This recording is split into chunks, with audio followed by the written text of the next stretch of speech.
Alcohol Beyond This Point podcast. This isn't two podcasters talking business. This is two business guys trying to podcast. Welcome, Willows. Welcome, Tyler, to this another fine episode of Alcohol Beyond This Point, the podcast where we talk about business things sober and then drunk to see if we come to the same conclusion. And we didn't add this like previously, I don't think, but we also usually record this after a full work day, which can be, sometimes 2 hours. That could be 8 hours. In today's case, for me, it was 13 hours and 40 minutes of physical labor.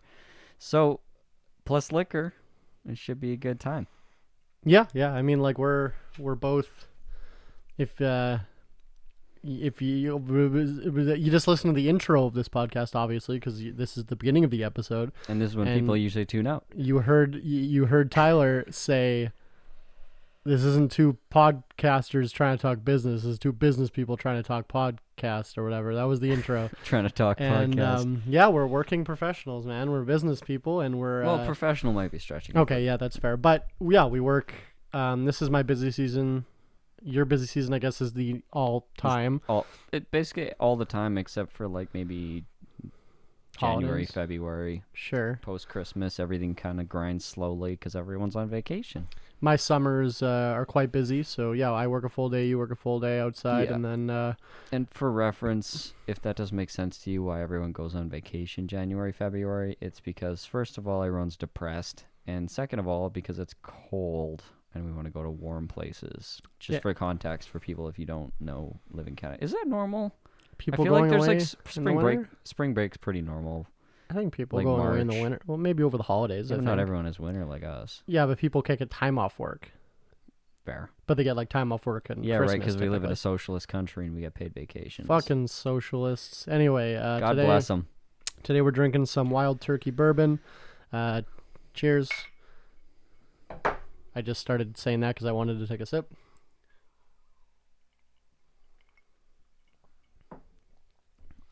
Best thing after a long day. Oh, it's kind of sweet, actually. Bourbon typically is. Was not expecting that. I like it. Yeah, me too.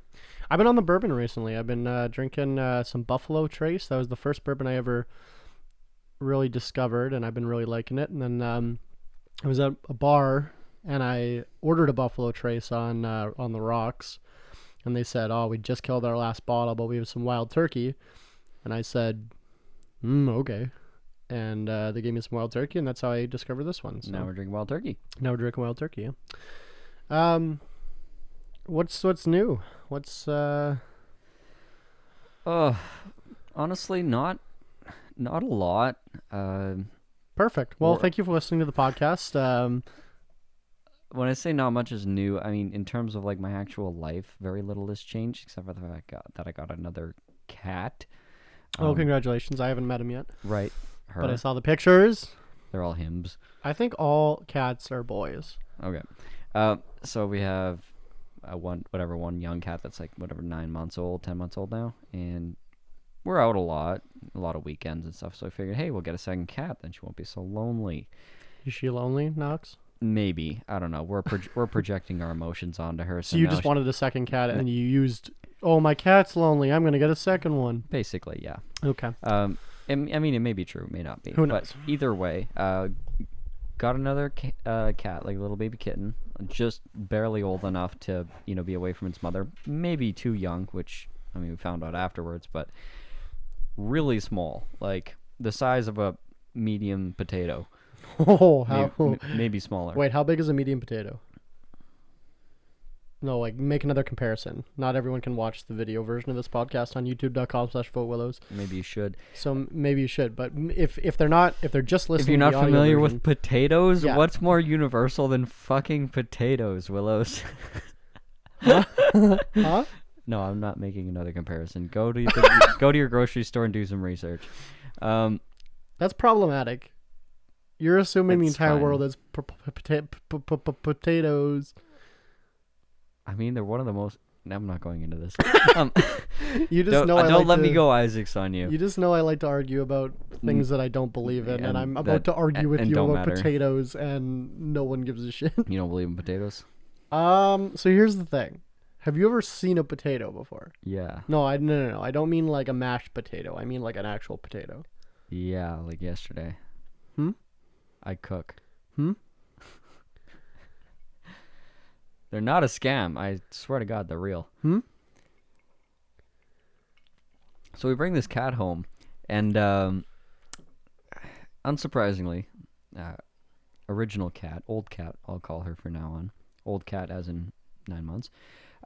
Does not like new cat. And, understandable. Your but cat's kind of a bitch. Yeah. Doesn't really like people or animals or anything really. I like her. Right. And yeah, now it's end of day 2, and new cat can only get within about 5 feet of old cat without her like hissing and basically screaming and trying to attack. So yeah, as far as fixing the loneliness problem, now she's not lonely. Now she's just like Pissed off. a ball of anxiety and totally pissed and petrified. So I guess we've transitioned from lonely to really angry. So it's a change. Do you know in a bunch of countries it's illegal to get one guinea pig or one rabbit? Yeah, that was kind of the thinking. You have to get 2. Yeah, because they'll die of loneliness. And I Shame. think that's just a general rule with mammals, that they don't do well in isolation. So, bear with me. It's illegal to have like one guinea pig in like, no, I don't know where this was, Belgium. Right. Why is it legal for me to be single and girls to be mean to me all the time? I think we should legislate. Now you sound like Jordan Peterson. I don't think so. No, he literally made that argument. What, that we should... Like I like Jordan. like forcing monogamy. Really? Yes. I like Jordan Peterson. That doesn't sound like that him, is but absolutely something that he believes in. I'm not like a big, like, I haven't dove deep into his stuff. But Enforced monogamy is something that he like is into. Like Benethan Shapiro. I'd love to see a clip. Let's put it on the screen. Sure. Wait, or it's still on the screen. Or refer to Behind the Bastards episode on that guy, which is much more entertaining than reading things. He did a Behind the Bastards video on Jordan Peterson? Fuck yeah. Jordan Peterson's made it then. Yeah. Dr. Jordan Peterson. Mr. Dr. Reverend Dr. Jordan Peterson, sir. That's true. Well, that's a shame because I kind of liked him, but It's fine. Everyone's problematic. everyone is problematic. Speaking of which, we had the premier Yep. of our province just stepped down. Yep. Not even like out of scandal. He just like got sick of the job. Yeah. Everyone hated him from his party from within and Yeah. without. Everyone just was like, "You're a piece of shit." I think it was kind of unfair because I think that Probably. anybody would have boondoggled this entire pandemic. Like, I don't think there was Yeah. any politician that's doing it well. And it just, you know, if the public responded and did things well, then they got the credit for that. The leader got the credit for that. But if they did things poorly, then the leader got the blame for that. But it's been going on for long enough, and it's so complex. These leaders are now getting both. Yeah. Yeah. Like he last summer, doing great. This summer, steps down. And then that was also the same day Andrew Cuomo stepped down. Yeah. And that was, he raped a bunch of people, right? Or at least it was groped them. It was groping and lewd comments. As far as powerful people doing shitty things, it was pretty. Well, to be fair though, that's what we can prove. Yeah. Right. He may very well have raped. So allegedly, I don't want to. But there's no one claiming that. Like Sure. it seems like just lewd humor and It just seems like an old pervy guy from Brooklyn. Then, do you see he gets on TV? He's like, "I'm not a pervert. I'm Italian." Yep. I thought that was photoshopped, but no, he actually said that. Yeah, I listened to the whole statement on. He's New York like, Times "Oh, this morning. Italian people, we touch the meatball, we touch the people." Is this racist? Absolutely. Okay, I don't think you. Well, Now you're problematic. I I make it a meatball. Yetico. That was supposed to be Mario. I didn't get that. It's fun. Luigi. Wait, is Waluigi still Italian or is he anti-Italian? Oh. Because Wario and Waluigi are opposite. So there's got to be a subreddit on what's Waluigi's political disposition. Wait, so what's the opposite of Italian? I'm not going to answer that. No, I don't want to think about it. I don't want to think about it. My mind is going to dark places. Okay, well, yeah. I mean, good riddance, right? Yeah, I suppose. He was a pretty left-leaning guy, right, if I recall? He's a Democrat, yeah. 'Cause But I don't know if he'd be super left. Like, I mean, about as left as a New York Italian could be. Sure. I know that a lot of, like, SNL kind of people were on his side, though. They were always like... Remember that they got cumiosexual trending or whatever? It's like, my sexual orientation is cumiosexual or whatever. It was a whole thing. That was like a year ago. Yeah, no, because a year ago, he was doing, like, daily press conferences, and he was one of the most watched and well-known political figures in the world because he would do the daily pressers on what was happening in New York, and New York was, like, the epicenter of the pandemic for the world. And New York is the most relevant city in America, pretty much. The whole world is watching with rapt attention on how New York is handling the pandemic. So he was bathing in the spotlight, but what, came out over time was that his administration was actually like fudging the numbers to make it look better. And they actually weren't doing as well as he said, and as a reward for fudging the numbers, he was fondling their breasts. Don't look at me like that. yeah, I guess, yeah, we'll go with that. What do you think it is that powerful people always sexually assault other people? How did I know you were going to ask me that? I don't know. I don't like what you're implying. I know you're going to ask me that because it's the same question I asked myself immediately. Is like, okay, this is probably the first thing people say to themselves when you think about what did he do. It's like you almost first thing you think of is like, well, what did he do compared to the other, world leaders, powerful people, politicians, whatever? Because like being a politician is one thing, but being a politician has face name recognition, like he dominated his politics to the point where there's no clear runner-up or second or third or fourth. Like he utterly dominated his space. Well, when you think about like how many people have that kind of name recognition, it's what, maybe 1,000 people in the world. Yeah. At least in politics. Yeah. So, well, less. Sure. So someone with that profile, I don't know if you've ever been in a position where your ego was like inflated really quickly. Yes, often. I mean, like for a sustained amount of time, like in long enough and fast enough that you quickly change your behavior. Maybe you quickly change your values, but then you maybe catch yourself. Like, for example, all of a sudden you start making a bunch more money, or maybe all of a sudden, you have a bunch of business success. You're riding on your laurels and you start acting like a piece of shit, or, name a thing.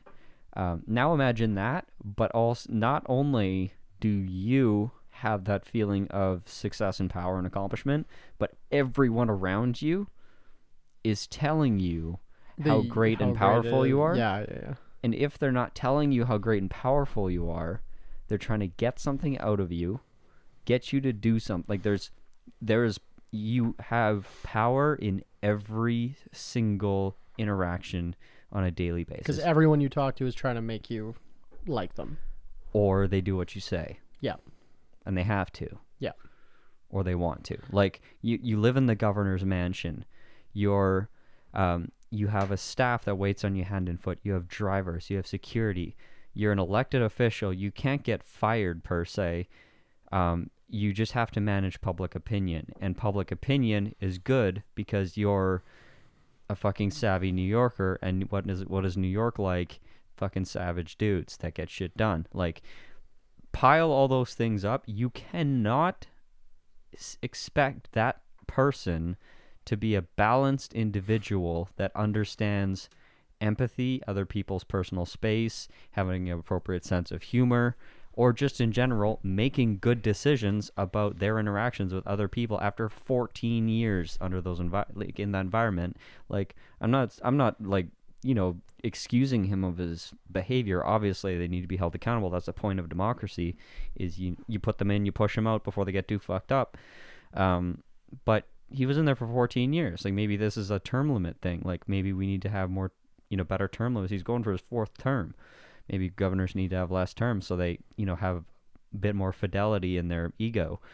But yeah, I don't know. I don't think there's a lot of healthy people that can get there. Number one, healthy, balanced people, and the ones that get there are probably not going to be so after a period of time. Well, they say absolute power corrupts absolutely, right? So that's one of the oldest. Right. So the closer you are to that kind of power or notoriety and fame, the worse you'll get. Yeah, that's interesting. So yeah, and I think you're touching on a good point there, that like to even get in that position, you kind of have to be a piece of shit. And he was widely known as like a very cruel, manipulative, like scorched earth deal maker. Which so is Trump, right? Worse. And Trump is just a guy from New York too. Well, right? Trump is more of a scam artist. Sure. This guy is more like a mafioso. I like, not to racially profile, but like, I mean, like he's shrewd, no holds barred, just does whatever to get his business done. Like, don't get in his fucking way. And if you sin against him, he'll never forget it, and he'll get even and then some. Trump's not that way. Trump's just like a whiny scam artist with too much money. Like, he's vindictive, but he's also got a short attention span, like all that shit, right? Like, if you distract him with a shiny thing, he's not going to go and execute his master plan. He's going to go chase that thing, which is, I don't know, apparently makes for a better president. More elected. No, that's not how that works. But hey, you got it. It worked once at least. It will work again. Yeah. I stand by my predictions. Do you think there's any business lesson to be learned here? I like I think it was the Romans that did this. Whenever they would give a general or a war hero a great award, they would have this massive celebration and ceremony celebrating this person, and there would be parades, there would be feasts, there would be dancing women, there would be jewels, and like everything you can imagine. They would just an entire city would just dote over a person for an entire day. But through this, there was one person assigned to just stand over their shoulder and say into their ear, "You are just a man, you will die. You are just a man, you will die." Having that mechanism built into your business or built into your personal life, I think is probably one of the most valuable things you can do. Because if you are good enough and smart enough to find success, you're gonna need it. Well, I guess I can call there's a lot of I get humbled constantly in my business from both sides. I get humbled from my success that my customers are so loyal and nice to me, and that humbles me in a way. I'm like, I don't want to be a dick to, like, I love my customers. And then I get humbled on the other way when I like lose something, which I don't take many L's, but it's always 2 steps forward, 1 step back kind of thing when you're running a business, right? So that's built into your ecosystem right now. But let's say you add another 0 at the end of all your, daily, monthly, annual successes. You add another 0 on. Are those mechanisms still there? And then add another 0 after that. Do they still exist? Mm-hmm. So that's more so what I mean. Like, people build for. That's what's so difficult about success and fame in politics, is it's not like a linear rational progression where you can just adapt to it over time. That's why I said when you have a sudden raise, when all of a sudden you get sudden success, and you can't adjust your behavior appropriately. Yeah, I don't know. So I have. It just, the only answer is to be conscious of it and be like, you know what, I am probably success might not be all good for me. I need to be conscious of that. Sure. Yeah, I think that, but I think there's a balance between, not necessarily being the most, like, I wouldn't consider myself the most humble person. But then I also, like, don't outwardly try to be a dick to people. Well, it depends how you define humble. I guess, yeah. I guess, like, I just have a lot of pride in my own accomplishments. Yeah, but also you feel like you haven't done anything. That's true. So, no, you're humble enough. Like, Sure. Confidence and pride it's not mutually exclusive to being humble as well. Like, it's all a matter of perspective, right? Yeah. Like, Elon Musk could be extremely humble, but that level of humble would still be a greater level of, self-aggrandizement and confidence that anyone else could feel just because of what he's accomplished. Did you see NASA released a report that was like, oh, it's going to cost us, this many billions in this amount of time to do new spacesuits. He just responds to them with an lowercase tweet. SpaceX could build them for you if you want. And then I saw that tweet, and then like hours later, I see 17 fucking business CNN articles and shit being like, Elon Musk offers to fucking. I'm like, it was one tweet. Like, it's, you know. But he's not joking. Oh, no, of course not. But it's pretty interesting. Yeah, I mean, he's coming in at like 1/10, 1/20th of NASA budgets, accomplishing the same thing. Yeah, well, they had said to get another module docked to the International Space Station, it would cost this amount of money in this much time, and Elon came in and did it for like 1/20th of the cost. Yeah. Free market, boy. Free market. Sometimes free market. Free market economy, bitch. Well, okay, so here's the thing. People always like to shit on him. Mostly leftists like to shit on him for, like, kind of talking about the free market, but then also receiving billions of dollars in subsidies and, like, government assistance. But here's my thing. If you're... steal back as much as you possibly can from them. Yes, we've established this. I will never pay my taxes.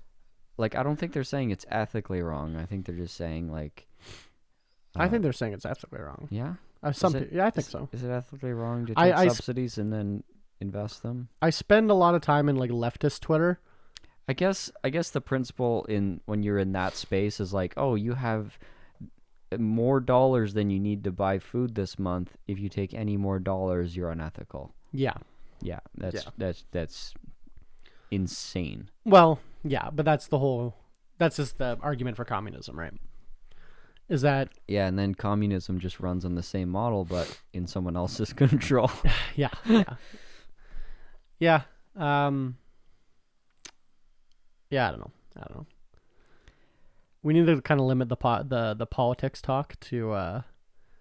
We're not talking about politics. I was about to start talking communism, so that's why I brought that up. We had an earthquake today, hey? Apparently. On the Manitoba-Saskatchewan border. We're in central Canada. We don't usually have earthquakes. We had a fucking earthquake that can I think, not even be detected by humans. It was like 4 point something. 4.2, yeah. 4.2, but still, fuck off. We're all going to die. Apparently, they said it was not uncommon.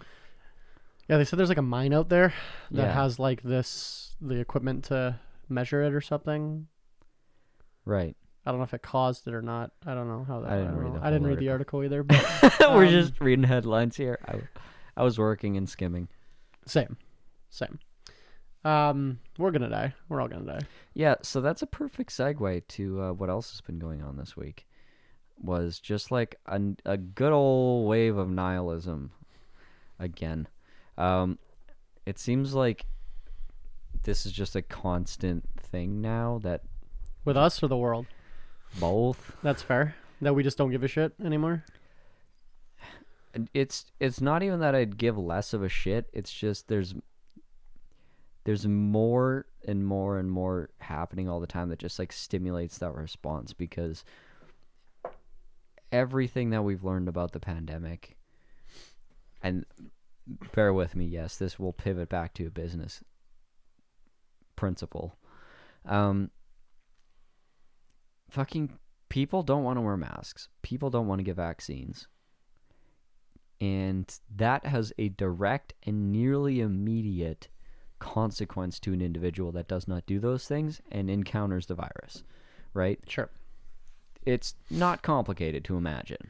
Counter argument that I've heard is that, do you think about all the people that you've killed with the flu? Like, chances are, running out to the grocery store to get some soup with the flu, you have killed an old woman. Right. Like, but the odds are there. Right, yeah, but that's the point, is the odds are there. It's acceptable risk and on and on. Yeah. And I guess people have different tolerances for acceptable risk, but if that was the conversation, I would say, yeah, fair, Willows, I get that. People used to die a lot from more things. People die every day. Yeah. That is not really the argument. It's, you can't tell me what to do. Sure. You're the government. Fuck you, because you're the government. Like, yeah, it's defiance for the sake of it. Little babies with their fingers in their ears. Right. Yeah. It's just screaming, whining, complaining. It's defiance for the sake of it, and it's just politically driven in a lot of ways. Just being a contrarian to whatever's happening, and then politicians and news agencies seeing that, capitalizing on that way of thinking, setting it on fire and magnifying it, and then that just fuels the flame more. And it's an ecosystem that I don't think we can get rid of at this point because of global connectivity, whatever. Yeah, you can't just get rid of social media and interaction and media. And, Australia and the UK are trying. Right, but you can get rid of some of the mechanisms, but it's just, everything's just going faster now. Yeah, humans have always been this stupid. 100%. It's just faster now. But before, you could only tell the people in your small town how dumb you were. Right. But now you can fucking pick up a webcam at Walmart and broadcast it on InfoWars and fucking... And then it can be put on Fox News, and then all of a sudden it's news real. Well, the thing we watched on our mastermind last week was that guy this Canadian who sued, he filed a free... So in Canada, in America, you have a similar act, but it's called something different. We have the Freedom of Information Act. Yeah.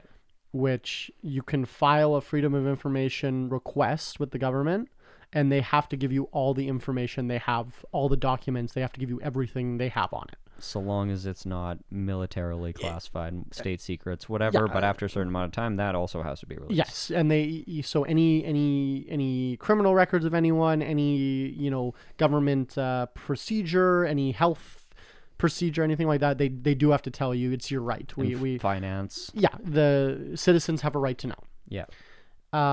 So this Canadian guy filed a Freedom of Information Act request for COVID cases or whatever. Mm-hmm. And he said, I want all the proof that you have that COVID exists, basically. And they basically were like, you're dumb. We don't keep that information. Like, what do you want? Like, be more specific. Yeah. And then I've filed a request like that before, but from Statistics Canada and Trade. Sure. And if you're not super specific... you have to be extremely. Yeah. If you're not super specific, they'll just say, fuck off. Like, we're not giving you that subset of data. It's either too big, too vague, or they'll just not respond. Why bother? He got a letter back in the mail that said basically what you just said. Yeah. And his interpretation was, oh my God, COVID is fake. Right. Because they didn't give me an information on the COVID. Yeah. So therefore, there is no information. Like, I ask computer stupid question. Computer doesn't understand question. Therefore, computer stupid. Or, I love it. Bear with me even further.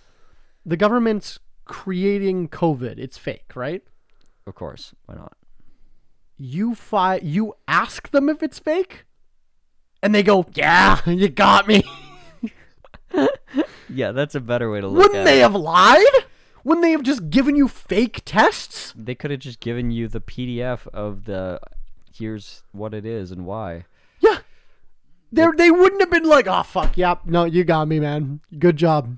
And then this guy... Good job with your vague FOIA request. And then this guy this guy who sued or whatever, or like filed the request, he then got asked to be on an InfoWars show of Alex Jones' news in quotations website, And the Americans interviewing him were basically saying, yes, this is Empirical evidence. wow, you have discovered the conspiracy. Like you finally have proof.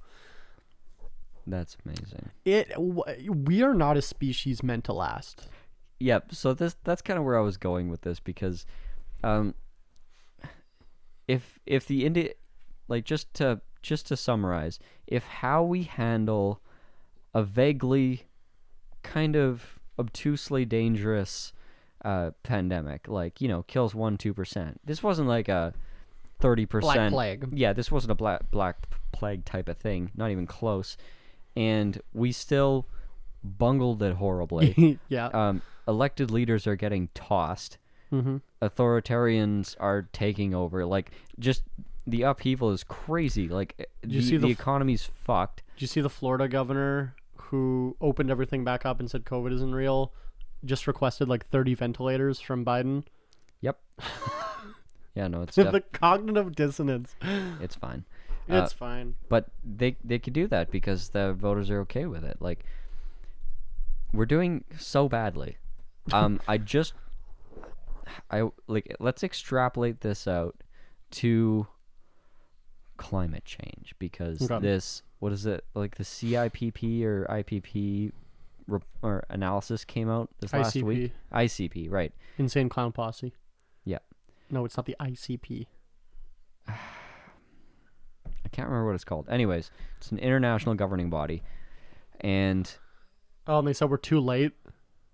They didn't say we're too late. They said it was basically an analysis of 40,000 studies. So this is why an analysis is often more important than a study, because an analysis is telling you what the studies mean in context. So it's an analysis of 40,000 studies on climate change, and they basically concluded, a timeline of when things are going to start getting bad, and, on the current path of how much we're not doing, this is how bad it's going to be and how much further along we're going to have to, push our plans. We have to get more and more extreme over time the longer we wait with the measures. Now, riddle me this. Put in place one aggressive climate change prevention measure in, 10 countries that actually, in the top 10 countries that could actually make an impact on this. Like the U.S. puts out 15% of the world's emissions, shit like that, right? China puts out right. Majority, India. Right, so take those top 10 countries, yeah, and say, you guys need to knock off 10% with a single policy today, and you have to do that every 5 years for the next 30 years, and then hold that holding pattern for like another 50 years, make that technology stick, and then we'll get back to where we were 20 years ago, 30 years ago. Yeah, but the problem is, because it's accelerating up a curve and then decelerating back down the curve. Like, and let's say these measures mean maybe restricted travel because it's creates a ton of pollution, and people going to places just for the sake of looking at them and stomping all over them maybe isn't super good for the environment. But I like it. I want to look at the jungle. Me too. So let's build a resort in it and tear it down so I can see it more. It's fine. And just like leave a little patch in the middle and just resort with a little bit of jungle in the middle so I can see it. Is this a business idea you're pitching me? It's currently happening. This is Brazil. How do I invest? I'd call Brazil. I don't know. I got it. Yeah. Hola. ¿Cómo está? Exactly. Bien. So let's. I am making a pizza. So let's say essential only travel becomes a law. Sure. Because it's necessary. Yeah, but then China's gonna tell you to go fuck yourself. Let's say, for argument's sake, that for the UN has like the ultimate current power. No. UN's useless. No, let's say just in magical world, 10 world leaders agree that are in office in that period of time. For some reason, they all can agree They put in one single measure that will get them 1/10 of the way to their goal that was going to, save humanity within a reasonable amount of time without killing off most of the world and slamming us back into the Stone Age. Like, one thing, the knock-on effect of that one thing would be so severe, probably most of those world leaders would be dethroned. Of course. Or would have to aggressively hold on to power and become an authoritarian figure pretty much and kill democracy. Ugh, I don't want China to do that. They're probably going to be the best at this. Spoiler. But, so the leader's going to go out. There's going to be, at least half the population is going to be, this is bullshit, climate change isn't real, this isn't going to help anything, planes don't put out that much fuel, Elon Musk will be like, just go to Mars, like, it's gonna fly in 100,000 different directions immediately. It's gonna splinter. Everyone's gonna hate each other, and it's not gonna hold together. If it does, you'll just radicalize those people more over time, and you might get a fucking revolution. And then next rule comes down: essential only food and food production, because we are producing too much food that's inefficient. We're gonna efficiently produce as much food as we need and not produce any of the food that we don't need, and we're going to share it equally among these countries. Can't get brownies anymore? You get them once a quarter. No! Like, rule number 2, like, let's say it was that. I don't know if that's actually useful, but like, that's rule number 2 out of 10. The world's going to fucking explode. Yeah. Like, So what are you saying? What's your point? 100% chance we're fucked. We're hopeless. 100%. There, I don't see a single scenario, like, because I've been crushing a lot of sci-fi books recently. It's a lot about fantasies about how man encounters cataclysmic event, whatever. World leaders come together, or super powerful UN is somehow formed and somehow also functional and also somehow not completely corrupt, and that also somehow comes up with this technology that somehow saves mankind and doesn't fail. Like, it's all of these things that would never happen. We could get smarter. People could get smarter. Not fast enough. It's not gonna happen. In WALL-E, where they're all in like fat hovercraft things? Yeah. We could just do that. I mean, so here's it's a definite. I'm not saying survival. I heard a good conspiracy recently. I think I was telling you at the let's talk about the cabin after this. But that there's been a few tweets recently. Jake Gyllenhaal was one of them, and there was a couple others that were saying like, I don't bathe every day. Yeah. I don't need to bathe every day. Yeah, a bunch of celebrities have been doing it recently. There's like at least 3 that were like, I don't bathe every day. Every other day, it's fine, like whatever. And then the conspiracy I heard is that, like, name the leftist cult and Hollywood, whatever. They're telling their people, the actors, the influencers, to tweet shit like that to get people ready, because we're going to have to start rationing water because of climate change, especially in California. I was going to say, most of them are in California, and they're pretty much there. Yeah. It's not really a conspiracy. They're going to have to do it. Yeah, so they're going to have to start rationing water, and you won't be able to shower anymore. So they're already getting people used to, famous people don't shower, so it's fine. If that is an actual conspiracy, like, fucking good job. You're playing the Americans like a fiddle. Hopefully, probably not. I don't think it's going to work. But hey, be fair, that's a good college try to get people to do something. These fucking right wingers who don't shower are now going to shower more. Right. That's a great point. I hate people. They're like, fuck the leftists. I shower 4 times a day. So I'm a contrarian. But also The Rock, who is one of the biggest social media tweeted. He's like, he's like, I shower 3 times a day. Yeah. Anyway, so I'm a contrarian. I really purposely do things the opposite way that people want me to do, just to piss them off. Right. So if me and Isaacs ever want you to do something, we can't ever tell you directly. But I will never do that to a point of so far against my own interests that it inconveniences me.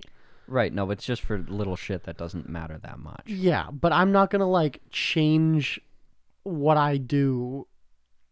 But like I feel like we're I'm being hyperbolic when I say like, oh, this right wing person's gonna start showering 100 times even though they don't want to, just to own the libs. But that shit happens, right? These people like burn shit that they've paid money for, and like protest businesses that they like, just to own the libs. Yeah, Trump politics at this point is let it burn, own the libs. It being the entire world. Which, I mean, fair. I get it. That's another way to perceive what's happening is frustration, hopelessness, burn it all down. Like, so I guess so why would I invest my time and effort in a business if we're all going to die? What else are you going to do? What else am I going to... Or, here's a good answer to that. To get your ticket to the Mars colony. That's my other part. That's the other side of mine. I don't think it's an apocalypse level event. I just think everything's going to get worse steadily and not get really recognizably better for a long time. I think a lot of shit's going to go poorly, and generally being more informed, having more resources, and being better connected, like none of those things are going to be bad things in the future. Like if everything's fucked, everyone's fucked. Like put yourself in a position where you can help either yourself or help your family, or help your family, or help a cause you believe in, or whatever is your higher priority, or your religion, or your, I was gonna say clan, but I don't want to go there. Don't help the clan. Your clan with a K. No, that's the wrong clan. That's not a real clan. The Cute Kitten Club. KKK. Yeah, exactly. Knox Kitten Club. We just got flagged. We're all on a list now. Oh, no! Everyone listening. Oh, no! Fuck that. I'm so sorry. I did not mean to use NLP to make you think about the pointy guys. Did you see Elon Musk is launching a satellite that's going to be a billboard in space? A billboard? How big is this thing? Well, I think it's like projects. Okay. Against what? I don't know. The space billboard? atmosphere? Moon? I don't know. That would take so much energy. Dude, I don't fucking... I read a headline and didn't dive into it. What do you think about space advertising? It's inevitable, right? No. No, it doesn't have to be. Well, it's like at the beginning of Fight Club. They said, when we explore the stars, it won't be, explorers naming things. It'll be the corporations. It'll be Planet Starbucks. It just makes me think of the movie Idiocracy. Yeah. That's pretty much happening where right the now. whole world is Costco. Yeah. Yeah. Idiocracy, put that on your list if you haven't watched it yet. It's a very important movie, regardless of how dumb it is. No, it's a movie of basically like the dumbest. Just the world is the dumbest version of the world. It's like natural selection. If all the smart people didn't have kids, and slowly smart people died out, but all the dumb people had like 10 kids, and then it was like by evolution and natural selection, we just reversed. Yeah. In terms of, which is pretty much what's happening right now. And then he's like the most average man. He gets frozen in a cryo chamber. I'm just spoiling the whole movie, but basically it's a de-evolution by like natural means. I think that's just gonna happen, not by natural means, but just because the masses in general at this point have such a great power of destruction. Do you honestly think we're getting dumber? Or do you think... No, I don't think we're getting dumber at all. No. Okay. I think in many respects we're the exact same as we were like 500 years. Like that was going to be my next question is, do you think we're getting functionally smarter? I think we're getting functionally smarter as a function of how we spend our time. Sure. And how we organize data. I don't think we as like organic beings are improving.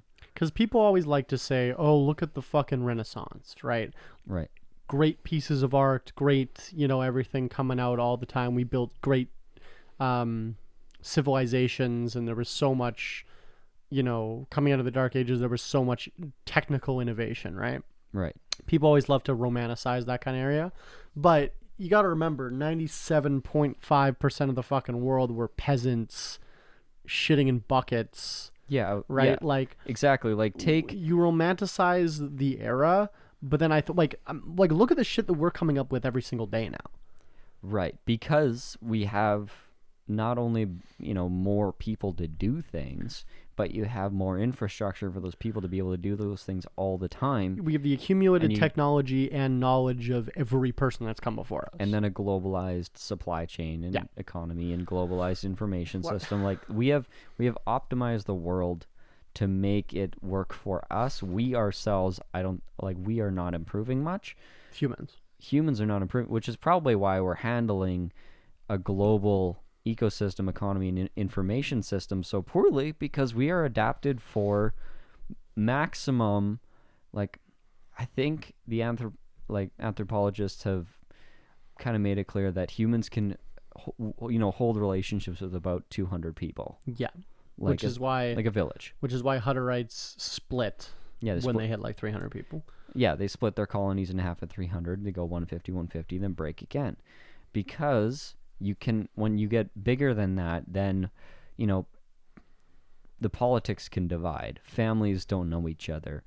Businesses might, not cooperate with one another. Well, and now you need a representative to talk because there's too many people. Right. Then you have representatives of different parts within a group, and already the group is broken. So that's at about 200 people. Multiply that by whatever to get to 7 billion. I'm not going to do the math.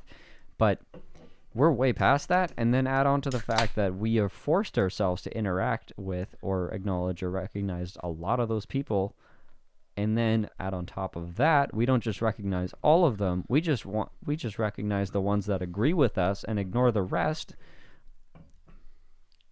I'm gonna pivot this thought to business.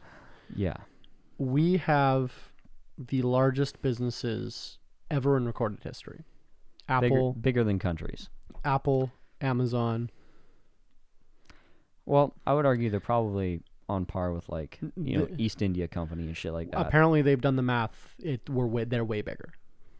For sheer, maybe not for East India Company obviously had control of, India, the Caribbean, North Africa, not in terms of capital. It didn't have that many people. It didn't have that much money, but it had power and influence. Fucking money that just Apple has in the bank. Money's not real though. Sure, but just bear with me, right? They've done math that Amazon's bigger than fucking Standard Oil was. Right before they broke it up. No, I believe it. When you go dollar for dollar, I believe it 100%. Yeah, in purchasing power with inflation and everything. Yeah. Do you think that is because we're functionally getting better at running business, or do you think it was just inevitable because of how many people? Now there's 7 billion consumers that can buy from Amazon when there was only, 3 billion people buying from Standard Oil. Yeah, that's probably got more to do with it. It's not so much the age of the corporation; it's the age of the consumer. Well, because when you think about it, Apple's less than 30 years old. Right. And they have $1 trillion in cash. Right. Not a trillion. They're 100 billion though, I think, right? It's more.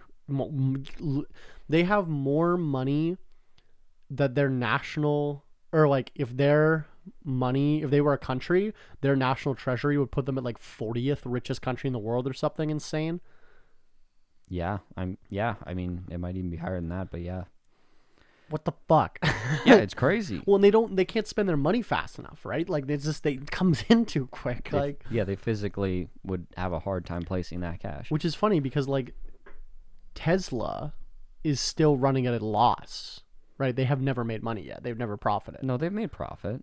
Tesla? Oh yeah. What am I thinking? Uber, yeah. Okay. Uber is still running at a loss, right? Yeah. Apple just has $1 trillion in fucking cash. It's interesting. It's just but do you think so the average entrepreneur doesn't have to be young, but let's say the average young fledgling entrepreneur, I think it's probably the easiest time for them ever to start a business. Logistically, yeah. Yeah, let's say legit, because, well, I mean, licensing and whatnot, taxes, stuff like that. Yeah. You know, if I was in a fucking mining town in 1700, I could just start a general store. I wouldn't have to fucking get a business license and an occupancy permit. I wouldn't have to pay fucking taxes or collect sales tax. Or like the USA in the 70s, like, or Sure. or the 60s, I should say. I didn't live in the USA in the 60s, but yeah. Like there's time. It's all about timing and location. But I don't know. Like, what's your point? 'Cause I'm just trying. I could go all night. Sure. I'm trying to figure out if this, because you said we probably aren't getting smarter or dumber as a human species. Not within a reasonable amount of time. Do you think we're getting to be better entrepreneurs on average? It's like saying, are human beings better athletes? It's like, well, yes and no. Yes, we're better athletes, but empirically we're better athletes, but physically really no different. The only difference is like better nourishment, better technology, better training, more time. I read, Like, that's the same factors exist for entrepreneurs, right? because the Summer Olympics just ended here, Yeah. and I read that they've Aboriginal people in Australia, they have like fossilized footprints of people from like 50,000 years ago, Mm-hmm. because it, like, the outback doesn't rain, so there's like, it's preserved. And apparently analyzing the strides, they were running on average faster than like our fastest Olympians. Yeah, I mean, individual adaptation, like within a tribe, within a community, like yeah, probably. I mean, there's definitely subsets of people that'll be more intelligent. There's subsets of people that'll be stronger and faster and jump and whatever. But with better. averages ever, Yeah, when the you dumbest bring us down. yeah, when you're talking just like straight hardware cognitive ability, like the differences are not massive. Like, you would find maybe like the level of difference versus 100 years ago and today between the average person. Let's say there was a difference. You know, you take a sample group of 30 random people off the street, there's probably more variance in that group of 30 people than there would be in the average. Just because there's more people? No, just because people are all vastly different. Of course. Like, you versus your graduating class, the differences of intelligence, like, you could take lowest subset of people versus the highest subset of people. You could say, oh, these people were from 500 years ago and those were from 500 years from now, or reverse them, and you would like maybe have some great conclusion about the evolution or de-evolution of man, but it was just too small of a subset of people. Because it was all like 90% white, middle class Canadians. Yeah, in my subset. who are they measuring and why? Yeah. And was it relevant? Like, Yeah. it's just bad data. Like, I think the general consensus is the biology really doesn't change quickly enough for there to be a difference in any reasonable period of time. If you're talking 1,000 years ago, maybe 2,000 years ago, maybe. What, in physical? In human evolution, yeah. Sure. Well, I think even 2,000 years isn't relevant in human evolution, is it? Yeah. Is it? I feel like our bodies are exactly the same as, you know, I didn't think, like, when we talk... The world is only 6,000 years old, Willis. Haven't you read the Bible? That is true. Well, when we That's talk... like a third. When we talk about evolution, we talk on millions of years for some of these animals. Right.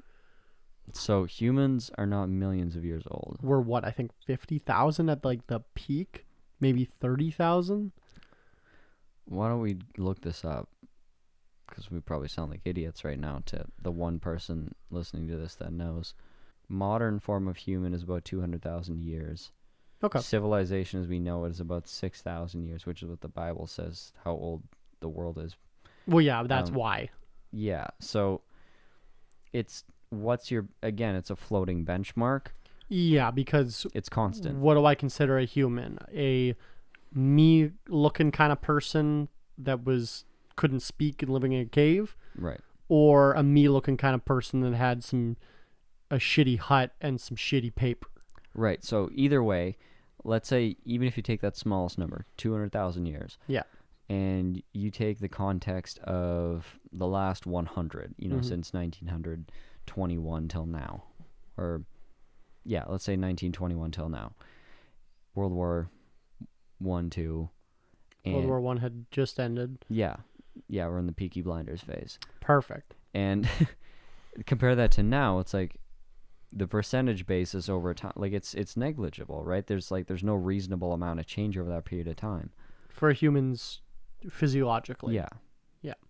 But then look at the accomplishments we've had societal-wise. Right, because we have like compounding improvements of technology. We advance technology and knowledge or whatever, but it accelerated. We've been doing that all along, but the key parts is we eliminated. I was actually listening to a podcast on this on the way here, but the biggest shift was, I think, when the Romans figured out food production and food transportation, because every civilization it was prior, Mesopotamians, right, were farming. right, but the Romans really like scaled it and commercialized it. Sure. And like you said, all these eras that people romanticize, it's not really the art. It wasn't the science and the philosophy that was really amazing about it. It was the food infrastructure that allowed those things to exist. I was going to say, yeah, people were able to eat and not have to hunt for their shit. So they're like, oh, maybe I'll paint all day, right? Right. So those things could emerge. Yes. I think it's just extrapolation of that times 7 billion. Well, I remember I was watching like some sort of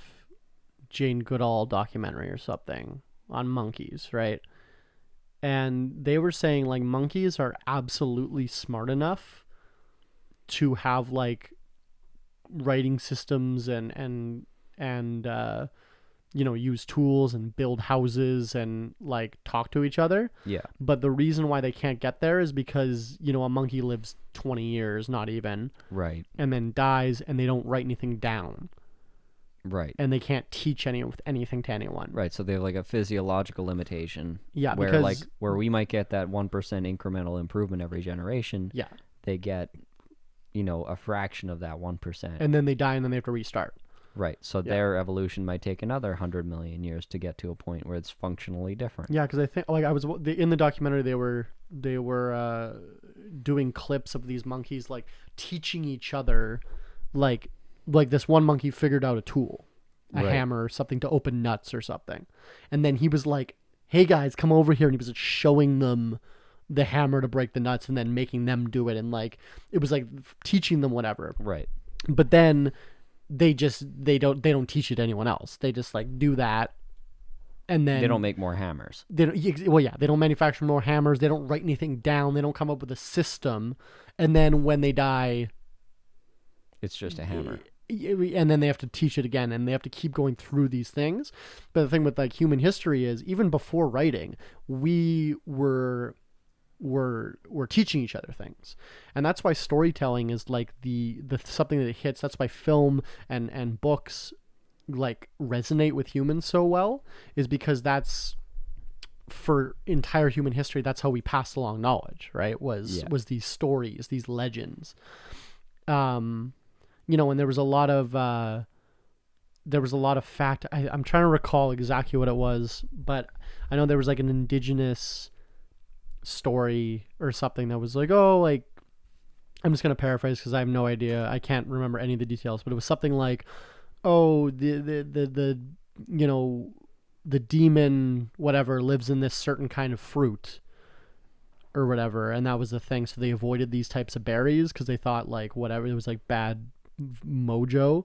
Mm-hmm. But they were actually, those were poisonous berries. Right. But they didn't know they were poisonous. They just knew that it was evil or whatever, right? Yeah, they explained it through, religion, not through science. Yeah, exactly. Because they couldn't, superstition, or through stories, through fables, through whatever. Exactly, but that exact thing, sounds kind of stupid when I say, they just said it was an evil berry, so they didn't eat it. But what's let us get to this point in human history was that we were able to communicate. Well, and it's incredibly powerful. That's a strange fact of evolution, that humans evolved to basically be afraid of things that aren't real.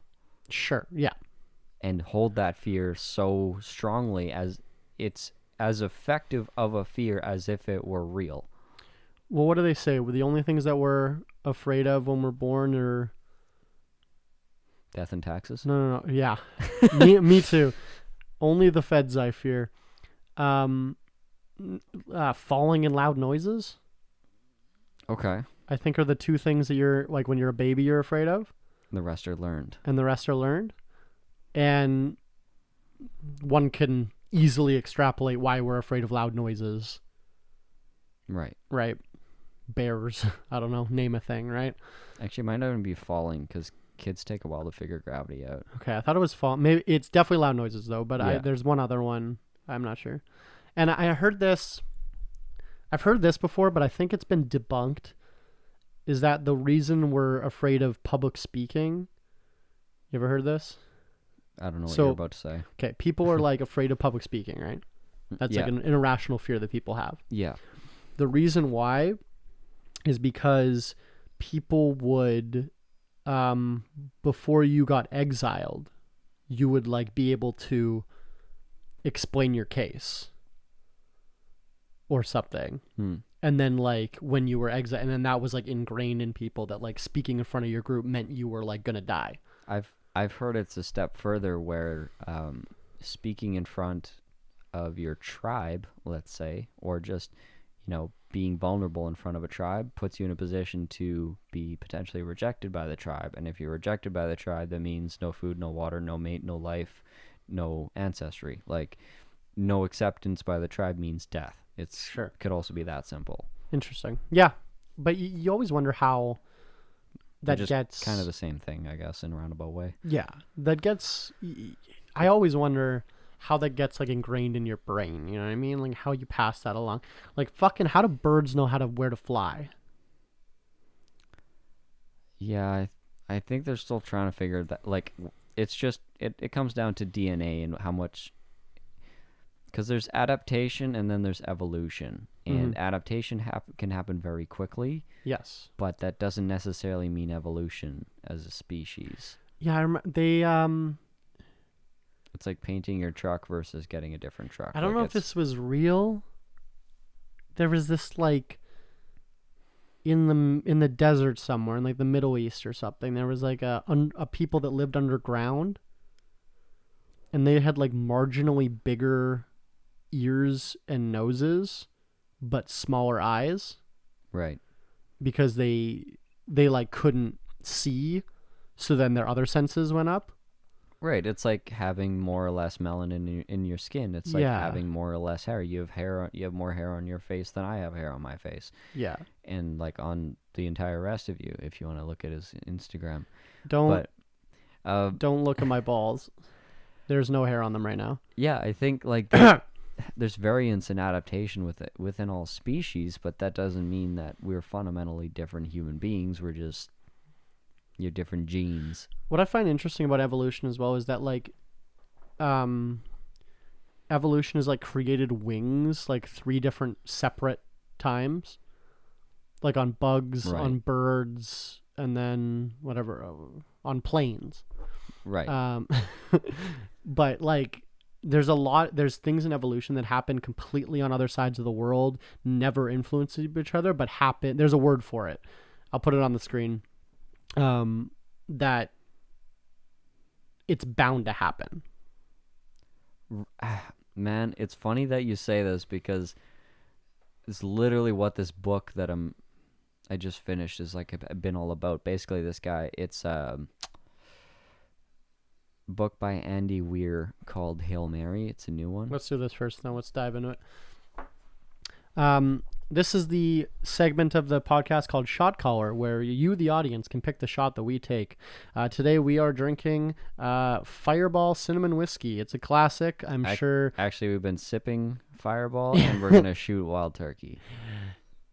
I'm sure most of you have heard of it, and I'm sure most of you either hate it or love it. I've never found someone that's like, yeah, it's fine.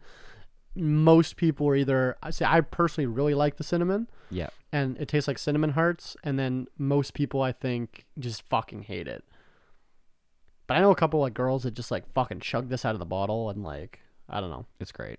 I don't know. Anyway, but thank you, Fireball, for sponsoring this episode. And if you want to send us a bottle, fax the number on your screen now.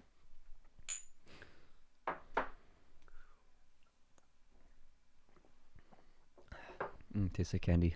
Is literally all it tastes like. It's is not even as harsh as a mouthful of cinnamon hearts. yeah, a mouthful of cinnamon hearts will fuck you up. That's worse. Yeah, definitely. And worse this is than 33% alcohol. Yeah, but it's not 33% cinnamon, which would be worse. Wow, that was profound. So you're reading this book. Yeah. So long story short, meets an alien's like world is ending. Sure. And they realize that like every star system around ours is also dying of the same symptoms, and in order COVID. in order to save our star system from COVID, we should go to the one star system that we can visibly see that's unaffected by COVID, and so we build a starship. The whole world comes together again, an impossibility, and we send a starship out with a couple scientists, and scientists show up and almost immediately run into an intelligent alien species. Sure. And there only one human survived the trip, and it turns out only one alien survived the trip in their ship. Okay. Both for wildly different reasons. Yeah. And Do they fuck? no. Ugh. I'm not interested they're, anymore. They're extremely different.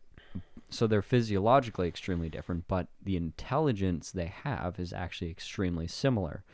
And they're both, scientists and equally confused as to how this is possible. They're like, how are we so much the same? How do they talk to each other? It takes them like a month and they figure out language. Okay.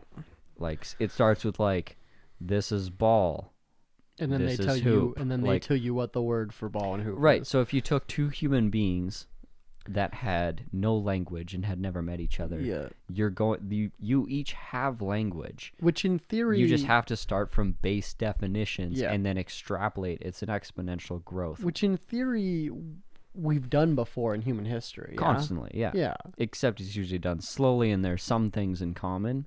Did With aliens, there's like nothing in common. Sure. You Did any groups in human history meet each other and not just murder each other? Oh, yeah. Because I'm thinking like Anytime there wasn't white people involved. Sure, because I'm thinking like conquistadors, and like they Yeah, just came and murdered. absolutely. There was groups of people that didn't speak their languages that just met and were like, Absolutely. You remember when JL was telling us about the societies of like South America, where they had all of these different nations. They would trade intermittently. They knew each other existed, but they never battled. And this is like, again, back to the food thing. Virtually every war ever has been fought over food and resources. Of course. Until recent wars, which are fought over oil and resources oil. and whatever. Swinging, We're not getting into Afghanistan. We're also We're not never getting out out of I was gonna Afghanistan. say, we're not Damn it! I getting- had the same joke. Shit. But yeah, it does happen when there's no conflict of resources, I think. Sure. Which is also not very common, because why are you interacting with these people? Because if you were interacting with them, that's probably because your resources are the same places theirs Wait, are. so this alien story you're telling, Yeah. did this actually happen? No, I wish. It's a fiction story. But Yes, I know. So they're in the same place. They are in the same star system. They've evolved to become intelligent species, and somehow they both built starships that were like good enough to get there, but not good enough to keep everyone alive, because it's the first starship they ever built. And they're like, how do we have so much in common? And the alien is like, he's not creative. He's not scientific. Ironically, they're just like really good at math or procedural, whatever. Like they're just super rational, and they can compute shit. And so the human being is like, what's the existential meaning of this? And the alien's like, well, if you were any more evolved than us, you would probably be able to solve this problem from a distance using your, more advanced measuring tools, telescopes, whatever, or you would just know what's going on because you have a more advanced civilization. So the more advanced civilization isn't in this situation because Yeah. they already fixed it. Yeah, and the less I like advanced ones aren't smart enough to fix it, and they're So just not dying. here. So it makes the odds are They're two just people of the same intelligence would be there. is actually that's a really high, he's like, yeah, it's actually a pretty high probability that you'd run into someone exactly like you here. And he's like, oh, that's a mind fuck. I guess that makes sense. That's fascinating. And that kind of thing happens like throughout them getting to know each other, because a lot of their technologies are the same. The alien doesn't have computers, but also has like perfect memory and math skills. So they didn't evolve computers because they didn't need them for memory and math, which is But we do. which is basically what we created computers for. Yeah. And When porn. that was like third priority, but yeah. The aliens also didn't need porn because they're blind. They've used like echolocation and shit. But anyways, so there's evolution described video porn. You ever seen that? It they exists. probably have that. It exists. I know it There's does. described video porn for blind people. There's also erotic books Oh yeah, I guess there is. that you can get in braille or audiobook, I'm sure. Is Braille kind of gonna go out of the wayside now that audio books exist? Eventually. I think when AI gets useful as a person, it'll probably just die. Well, because like you could wear Google Glass. Right. And it could just identify the world around you. Yeah, and it could just describe what you're looking at. Yeah. And then go one step farther. Neuralink. Could then bypass your eyes altogether. Well, let's say it can't. Let's say basic Neuralink. You could just have the thoughts of what it looks. Yeah, no, I guess it could just bypass your eyes. Yeah. You just have The data would be as good as the data that your eyes get. Well, you It'd could have a camera on your forehead, basically. Yeah. Going streaming to your brain. Yeah. Yeah. Fuck. That's yeah. Yeah. So, Yeah, anyways, anyway. evolution may have different starting points, may have different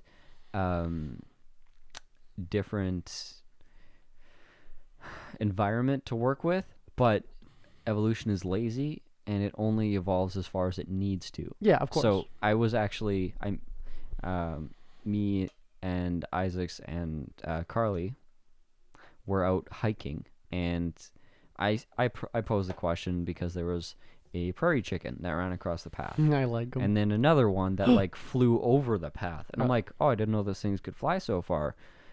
And she's like, yeah, they could fly like 30 feet. And I'm like, why can they only fly 30 feet? They have wings. They're birds. Why can't they fly further? Yeah. And it's because... Fat boys. And, you know, she's a science student and Isaac's is Isaac, so Yep. he has science. Yeah. So he says, he's like, well... he's like, species usually evolve to either have many and many die, or they have few offspring and they take care of them. Yeah. And this type of bird has many offspring and they don't need, and again, evolution is lazy, so they evolved enough flight to escape and run and For like 20% of them to fly away from the predator. yeah, and 20% of them to get enough food, and Yeah. so on and so forth. Like, Yeah. they can only fly 30 feet because flying more than that wasn't necessary because the tallest tree was only 30 feet tall. Sure. And why fly higher? Mhm. What's the point? Yeah. So, like, that's how evolution works. So if you have... And then why was that tree that tall? It's like, well, you ask the same sequence of questions. So that's how you can have isolated things happening coming to the same conclusions. Well, here's another one. Same environment. Fruits up on trees, yeah? Yeah. Monkeys evolved to climb trees. Giraffes evolved just to be fucking tall. Same environment. They both need to get the fruit from the tree. Yeah. Giraffes just have long ass necks. Well, that's the other factor. Y'all motherfuckers climbing trees? Merp?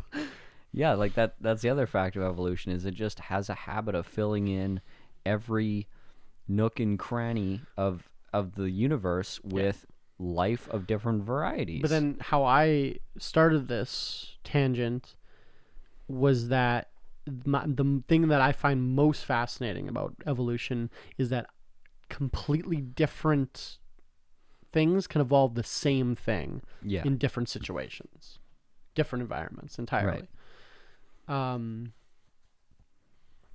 Yeah, because I think like flight has definitely evolved like many times over different animals for different reasons.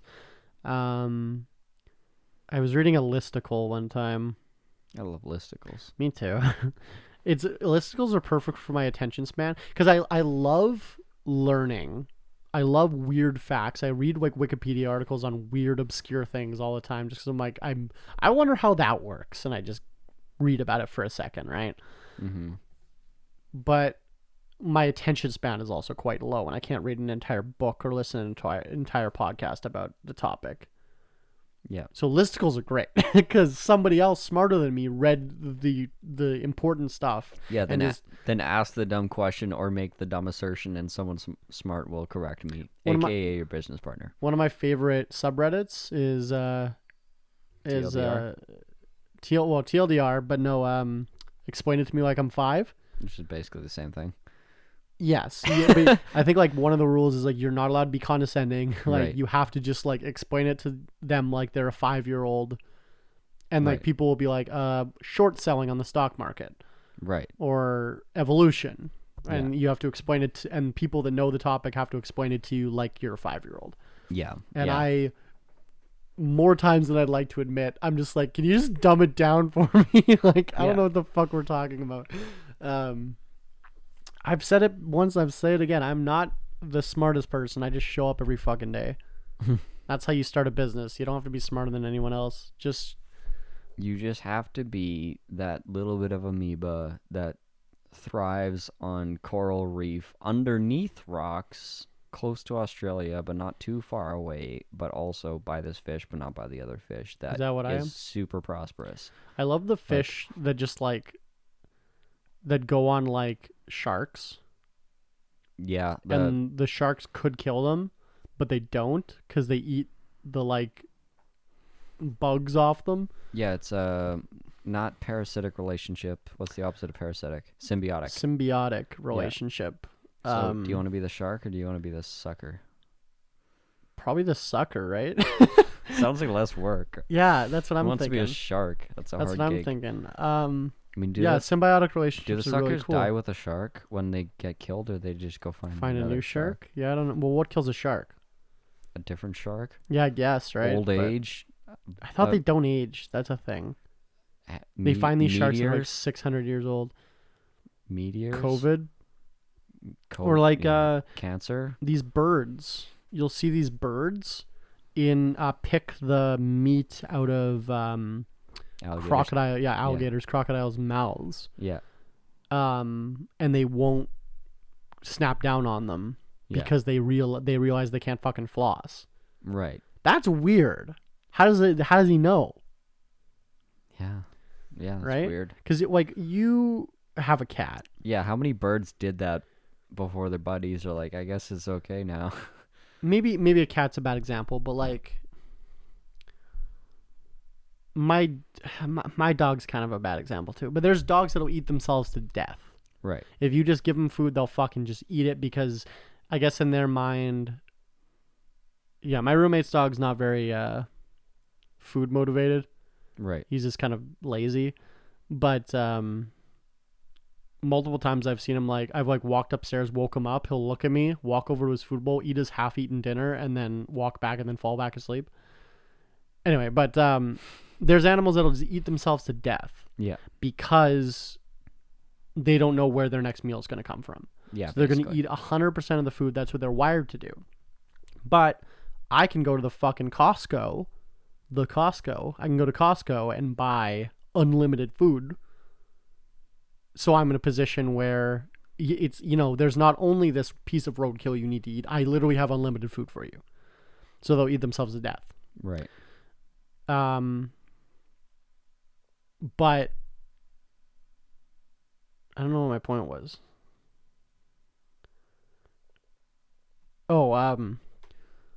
There's pictures of lions at watering holes drinking beside antelopes and wildebeest Yeah. because they're not hungry.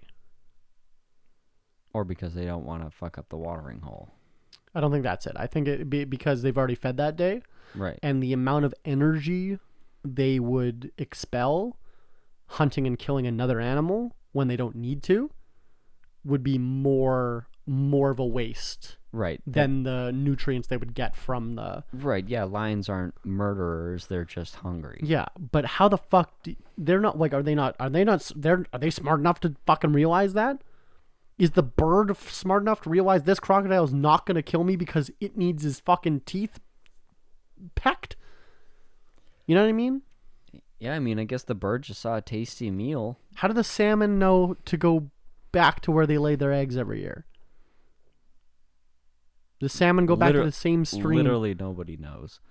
The salmon go back to the same stream that their great-grandparents went to lay eggs. Because that's how it's done, son. And then the bears know that they come back there, so then they go and eat the salmon. I think the salmon are going there for the bears. Okay, but they don't have calendars, right? How do they know when it's salmon time? Salmon time. I mean, the Earth is a calendar, effectively. For bears? For everybody. Hibernating. How does that work? You just fall asleep for 6 months? I wish. How do they do it? I wish I could be a big chunk and just sleep. Do they? Now we're going off the rails, but hibernating. Do they legitimately just sleep for like months? Or Yeah. are they like wake up and check their phone? Their body goes into like a coma state. Where they almost basically. like die, right? Like Right. So that here's another fun thing that was in this book. In order to like send people to whatever this other no, I don't need more Fireball. 33%. Okay, fine. See, this is why I get drunk. In order to send people to the star system, like not have them killing each other, 5 people in a confined space over 3 years would definitely kill each other, or at least something go wrong. Oh man, the sex. Right. Exactly, but the it's a one-way trip, so everyone's gonna die at the end. So like, So do the dirtiest shit you can think of, because Right. everyone's gonna die. Whatever. right, that's year 1. Year 2, Oh, now somebody you're blows bored. the ship up. Now I'm bored Yeah, of getting orgied. I just want to die now instead of later. I'm gonna go chill with the bear. Right. Okay, that's in hibernation. So anyway, Cryo sleep. yeah. So anyways, they don't have cryo sleep invented. So like, okay, What? They're like, we have comas. We can do comas. Like we can induce. Oh yeah, we can do medically induced comas. Yeah. we can do that now. Yeah, right. As But humans. but like a long-term coma, a lot of people, most people don't survive. Well, your limbs atrophy, and then you're Well, just just like mentally, people never come back. sure. Not Have we every- tried? Oh yeah. Why do we coma people? Because a coma state, like, You can It's- treat it- addiction with it, can't you? well, it's like medically induced coma is not the same as like a coma. Okay. Not the same thing. Okay. It's a coma-like state. I know that they can put you in a medically induced coma when you're withdrawing from like heroin Right. for the time of your withdrawals, and then when you Right. wake up, you're clean. Right. I know they can do that, but because you can you like That sounds like some rich people shit right there. fair, but they Wake up and you're skinny. Yeah, because they inject you with some sort of thing that shuts down your brain essentially, and then they can wake you up with adrenaline or whatever. Right. So Take another shot. We're gonna take another shot. Off the mic, Tyler was like, "I'm not taking another shot," and I'm like, "It's 33%." He's like, "Yeah, fine." thanks, Willows. The best of friends. We are the best of friends, Taylor. So fuck you. The idea is, in this novel, that only certain people have, the ability to fully survive comas and be revived after like a 3-year, 4-year, 5-year period, without brain damage or Sure. dying in the Yeah. coma. And this gene exists across species. Like it exists in. Is this real or is this This is in the fantasy? novel. Okay. Like, but here's the idea of it. Okay. Like it exists not only in some humans, but exists in like some subsets of animals. So they're like, okay, where did this come from? From an evolutionary standpoint, it's like, oh, it was probably from a point of hibernation for survival's sake. Mm-hmm. Hibernation evolved from somewhere as well, right? Why do bears hibernate? Because they can't get enough food in the winter. It's probably just less efficient. I mean, they're big animals. It's very hard. Dude, for... imagine. It's not worth my effort fucking eating today. I'm just gonna sleep for 6 months. Yeah. I fucking wish, right? Well, I can sleep for 6 hours at a time. like, yeah, the idea, like, evolution taking the laziest path. Yeah, you were saying that's nature is fucking wild. Like, people always like to put their. This is kind of the same, but not. But like, vegans always love to push their morality on animals. Right. when animals are fucking brutal, right? Yeah, you're projecting your morality on a neutral body, which is why teddy bears don't smile. Anyways. That was a weird comment, but okay. But like, you wouldn't go kill and eat somebody, so you're projecting that onto a fucking. Well, you're whatever. assuming a lot there, but yeah. Sure, but even your pet cat is gonna eat your eyeballs. Like the day after. After you die, right? Yeah, because it's hungry because you didn't feed it that morning. Yeah, exactly. So. And they're just there. It is what it is, right? Animals, nature is brutal. And in the same kind of vein is nature's metal. Nature is metal. Nature doesn't give a fucking... Great Instagram, by the way. And nature doesn't even make any sense at this point. Right. Hibernation. You just leave for 6 months. Fuck it. How do birds know how to fly south? Magnets? How do they know? Okay, how do geese know how to go in a V? Efficient? Because we're just talking about how monkeys can't evolve because they can't write anything down. How do fucking birds evolve? Well, monkeys can evolve, but they can't evolve. Yeah. As a society. No, they can't evolve in a frame of reference of time that's relevant to us. Like, that's why I love the Rise of the Planet of the Apes, because, I mean, inevitably, back to the pivot to the beginning of this conversation, guaranteed we're going to fuck it all up, probably wipe most of ourselves out or a lot of ourselves out, and wait till you, like, make America great again. Well, let's talk about America when the grocery stores were empty. Yep. The gas stations had no gas, Yep. and there was not enough gunpowder to make bullets. Sure. Now, live in that America. Tell me how great it is, and then tell me how much better you are at an ape at getting that apple. Sure. Apes gonna kick your ass. Apes take over. Apes are now holding public office. Apes together strong. Exactly. Like, it's in our today's frame of reference, we sit on our high horse, but hey, you go into fucking nature with an ape, you'll kick your ass, probably for a little bit, if you. Yeah. But then you'll figure it out if you survive long enough. Then, somebody will figure it out, but most of them won't. I cite my counter argument: Predator, Arnold Schwarzenegger. Mm-hmm. Predator valid argument was already. Much more advanced and smarter than us at just killing things. Yeah, but Arnold Schwarzenegger set some fucking traps for it. Yeah, hidden the little thing in the little hole in the log or whatever. I don't remember the movie, and he like sprayed him with dirt or whatever, so his invisible thing didn't work. Yeah, you are one ugly motherfucker when he took off his mask or whatever. Yeah. It was the whole thing, and he like had a log hit him or whatever, right? Yeah. So he outsmarted him. Yeah, absolutely. Don't get me wrong. I love humans. We are the most resilient motherfuckers ever. You know any crackheads? I've heard of them. I know some crackheads. They're going to get that fucking crack. Yeah. You know what I mean? Dude, have you ever seen a fucking crackhead with like some sort of like monstrosity MacGyvered like bicycle? Like, you know what I mean? Like, it's like, I've seen some shit.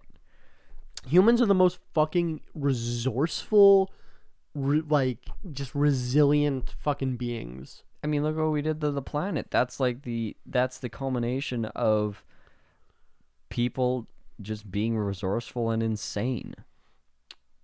Yeah, I remember this guy. The shit we have was built by insane people. All of it. Sure, yeah, that's true. I saw this guy in, I think it was like India or Pakistan or something like that. It was like they had to go around this mountain to get to the nearest hospital. Yeah. So this fucking one guy like pickaxed through this mountain. It took him like 35 years. Yeah. To make a pathway. Yeah, because his like wife died or whatever. Yeah, because he couldn't get it to the hospital fast enough because it took like 2 days to get around the mountain. But if he could just go through, it would be like an hour. Yeah. So he fucking by himself pickaxed through a fucking mountain to make a walking path to like, so that would never happen again. Yeah. Man, people are fucking cool. You think a monkey would fucking be like, this is my goal. I'm going to do that. You know what I mean? Yeah, exactly. Or the fucking guy, what was it? Like, guy got like displaced by an oil company or something in like China. They like kicked him out of his village. Oh, so he, no, like, his farm was destroyed by like runoffs by, or whatever. Yeah, by runoffs chemicals. from factories. And he went to the library. He couldn't afford a lawyer. Yeah, so he went to the library every day, like, but it was like a 300-kilometer fucking walk that took him like a day Or train ride or whatever. Whatever it was. He like went to this like library, taught himself case law, like became a lawyer, sued, and won. Yeah, representing himself. After like 20 years. Yeah. Like, yeah. You fucking bear doesn't like have the mentality of like, in 20 years I'm gonna fucking, you know what I mean? Like, yeah, but can you sleep for 6 months? I wish, but like the how much human, better would our society be if you everyone could just be like, fell asleep for 6 months? okay, bro, I think you just need to go. You to bed know, for a you need while." to go hibernate, bud. Yeah. Can you go fucking hibernate? I'm gonna start using that. Go fucking hibernate. I still prefer go play in traffic, but Go play. I guess like I'm like, the human mind is just so resilient and I guess stubborn that like there's nothing like it, right? Like there's nothing that's ever been evolved to be like it. well, back to my original point of evolution. Sure. Almost certainly There's going to be something exactly like it either has existed before on this planet or will exist in the future after us, and or exists in many other places as well. Do you think aliens exist? Wait, okay. 100%. No. 100%. I agree with you. Do you think aliens have contacted Earth? Or aliens know that we exist? I think it's possible. Just simply because our frame of reference of these things is such a short period of time. And when you're talking space, you're talking light years, which means usually decades or centuries. So one of my favorite theories is, if aliens were so advanced that they could send probes to us, why were they not advanced enough to be unnoticed and so on? Like, it's because it happened 100 years or a million years ago. Right. So not only did it happen 100 years ago, but like when they sent that probe, it took the probe 100 years to get here. Or 1,000 years. Right. So they're already 100 or 1,000 years advanced beyond that. So they like caught up to their probe with a ship. Yeah. And then by the time we see that ship, their civilization's already advanced beyond that and did a hyperdrive and beat that ship. Like, what was that? It's What was that thing we sent out? It wasn't an Apollo, I don't think. We sent out a camera on a satellite and just shot it. I think we've done it a few times. Like the one that like went past like Jupiter. Yeah, well, it went past Pluto. Right. Took its just last keeps going, pictures, and then we lost. We can't reach it anymore. Yeah. Right. I'll put it on the screen if I remember. What if 500 years from now, some fucking weird computer in the corner of some lab starts pinging? Right. And they're like, what the fuck is that? And they brush it off. And they're like, the fucking Apollo 18 computer? What the fuck is this? Have to like Google Yahoo. They Yahoo it because Yahoo is now taken over. 500 years from now. Yahoo bought Google because it's Yelp. Yeah, Yelp. Yelp owns the world. Yelp owns Google. And they Yelp it. And Yelp says, oh yeah, this is some fucking satellite that we sent out, 500 years in 2000 or in 1980, whatever it was. And we're like, and it's like now been reactivated by fucking aliens or whatever. Like right? someone brought it back. Whatever, sure. Yeah. They're like, hey, we found your shit. Yeah. But what does this mean? None of us on Earth that were involved in that would even be alive. Right. So very possibly aliens have sent something out and we won't even get it until all of us are dead. Yeah. Right. They could have already responded. They Yeah. could have been on their way. But it's taking so long. Yeah. We do get I've been known to get very, very drunk and watch like Ancient Aliens. Right. I'm I would say a healthy skeptic. I don't believe in God. I don't really believe in intelligent life in the universe. I think like statistically it's inevitable that it's out there. But I have such a I don't think we've ever contacted them. I don't think they've ever been a part of. It's more likely that was just a past civilization. Sure, but they're not like, well, like people always say they got abducted by aliens and shit. Like they're doing tests on us. I don't think anything. I don't think Area 51. I don't think any of that's legitimate, because Donald Trump would have tweeted about it. Even if No, the deep state kept it from him. no, even if they were like, Donald, we will kill you if you tell people about this. He'd be like, no, he won't. Dude, he's going to take a fucking Ambien and tweet about it. No, there's no way. Donald Trump did not tweet about fucking aliens. Well, in that line of reasoning, somebody, quote, along the line will take an Ambien and, My exact point. Yeah. Somebody along the line. There was one rogue Area 51 employee would have broken this. It just would have happened. Well, there's that one guy who claims to be, but apparently he was just a janitor. Yeah, he was like, oh, I worked on Area 51, and he then gets on all these podcasts, and turns out he didn't have clearance. Yeah, no, he was like the doorman. Yeah. Anyway, but I'm healthily skeptical, I would say, about these kind of things. I think But hold on, I have been known to watch like Ancient Aliens and stuff because my father. You know my father. Like me and him did not get along for a long time, but now we're back on good terms with each other, I would say. Hopefully we'll have him on the podcast one day. That'd be so funny. This is an idea that we've had for a while. We want to do an episode where we have both our fathers on and we just like get them to talk about how disappointed they are in us.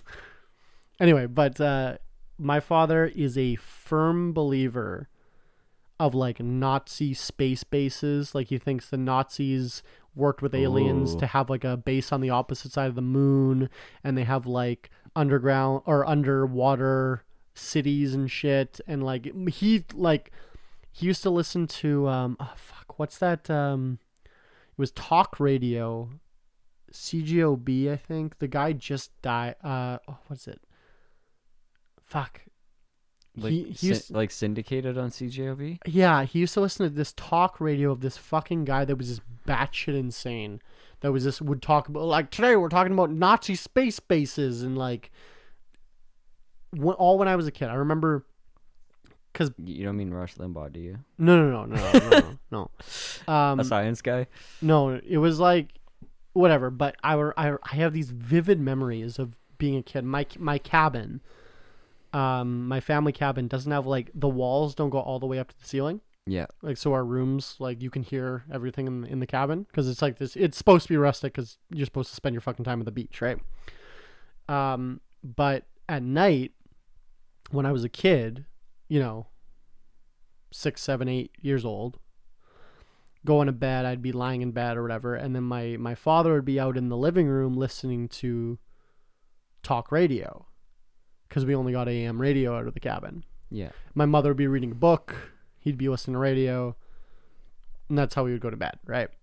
I'd be like, I don't know, jerking off. How old was I? This would have been like 2005. So I didn't have a phone or internet or anything.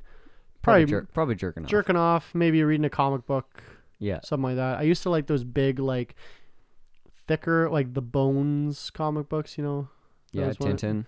Yeah, I never read that one, but yeah, I liked Asterix and Obelix, and that's like in the realm of Tintin. Okay, sure, The Far Side, I like that. Anyway, but so so I was probably reading one of those comics, graphic novels, from under lamplight, and my father would listen to this fucking Nazi space base fucking, when I was a kid, like this explains so much. I have vivid memories of this shit. And then that's why I'm interested in it, I think, is because this fucking guy. You gotta find out who this is. If you said the name, I'd be like, yeah, that's it. I like 100%. I think sober, I could pull it out of my head. Text your father. He doesn't have a phone. Oh, I forgot. Email your father. Fuck. I love it when you send screenshots of conversations between you and your father, like via email. It's so funny to He me. capitalizes every word except Yeah. it's all anyway. He emails like a boomer. He is a boomer, but I've always been really interested in. Why do you think that is? Why do you think humans are interested in just fucking Nazi space bases and shit? Like shit that's like any logistical thinking would be like, okay. Because that's like, that's beyond even the realm of conspiracy theories. Like, I get the conspiracy theories in quotations are getting more popular with COVID. It's like, oh, the fucking world government's trying to control us, all this shit.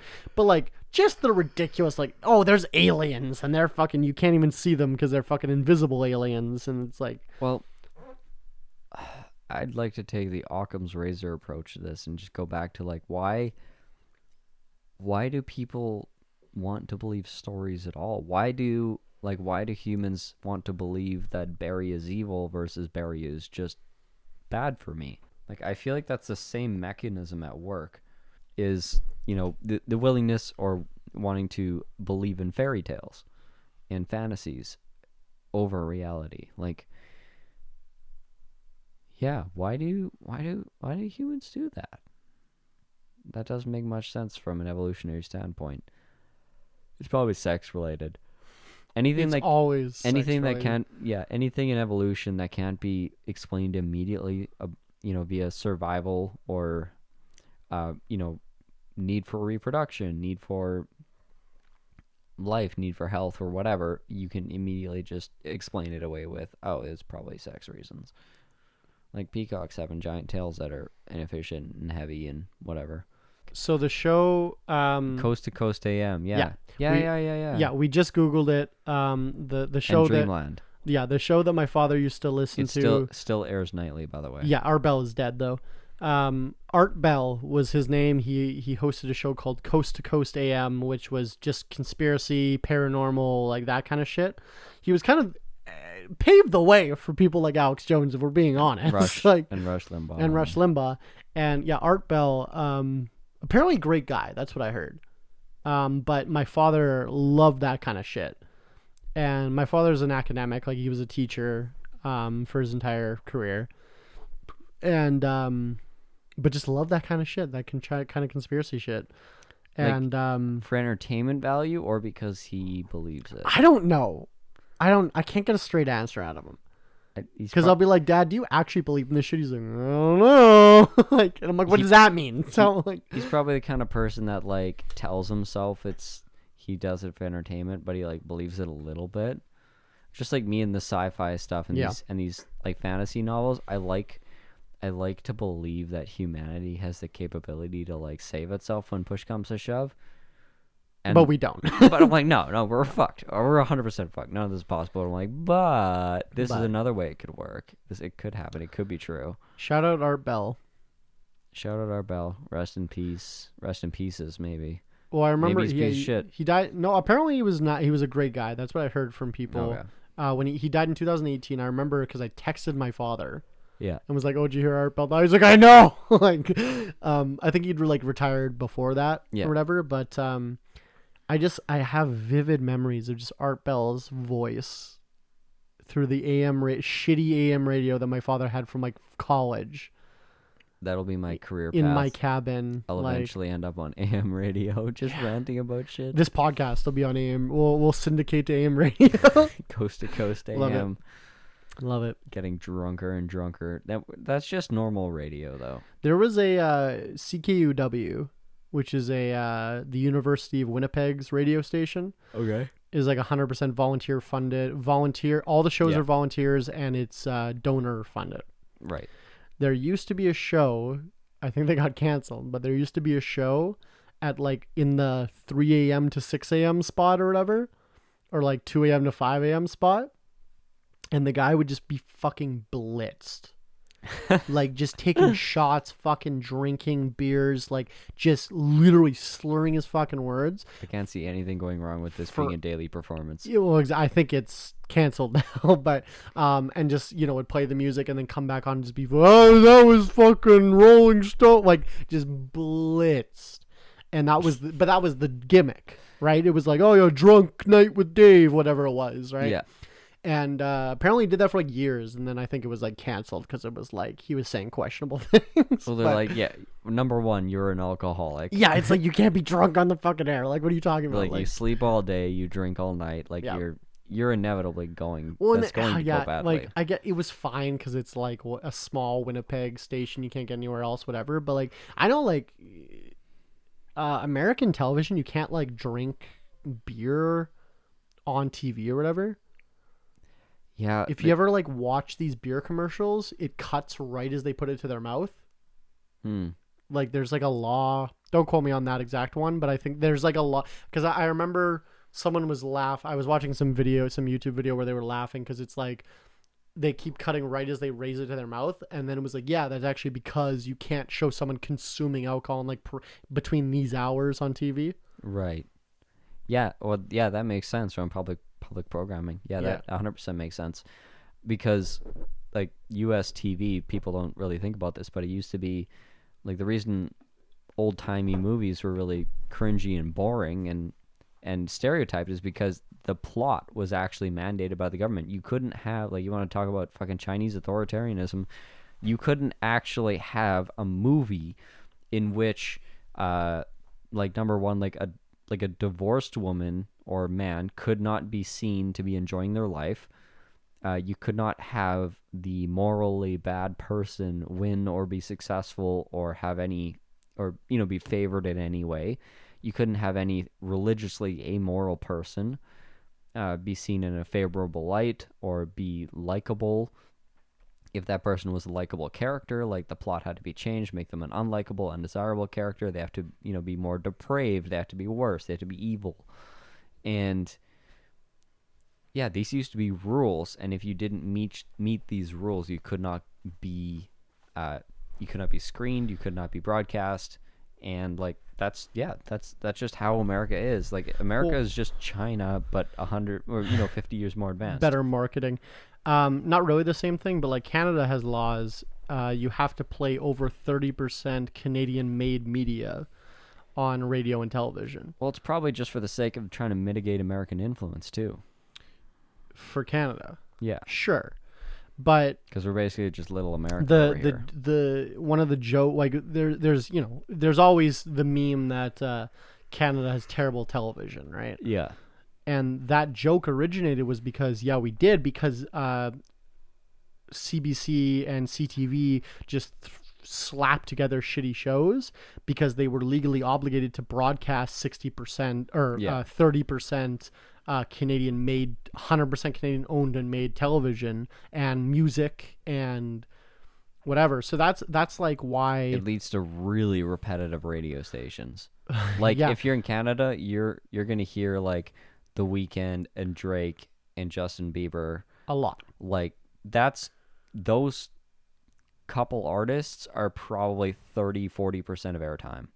Yeah, because if you didn't know, all three of those artists are 100% Canadian. Yeah, like if you like I don't know how it works. My girlfriend hates The Weeknd. Like just hates his sound. My girlfriend loves The Weeknd. Yeah, it just like it gets on her nerves. She fucking hates it, and probably like because of that, probably 30-40% of the time we're in the car listening to the radio, it's off because a Weeknd song is on. That's funny. Number one, I don't know why you're listening to the radio in the car. Get Bluetooth. Long idiot. story. It's an old car. Okay, whatever. Number two, I like The Weeknd. Number three, I don't know how the laws work with like, do they just have to be a Canadian or does it have to be like produced by a Canadian record company? I don't know how that works. If you had that caveat, no music would make it. Sure. Because most Canadian artists that are big are produced by Americans. So is it just you have to be Canadian? Yeah. That doesn't make any sense. Yeah. What if you have dual citizenship? That's not really a thing anymore.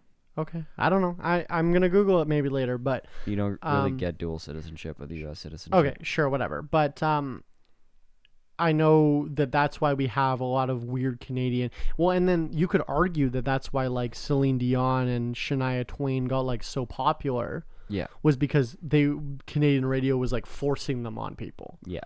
Not to say that like Celine Dion isn't great, but... They're just getting boosted like crazy. I can't name a Celine Dion song.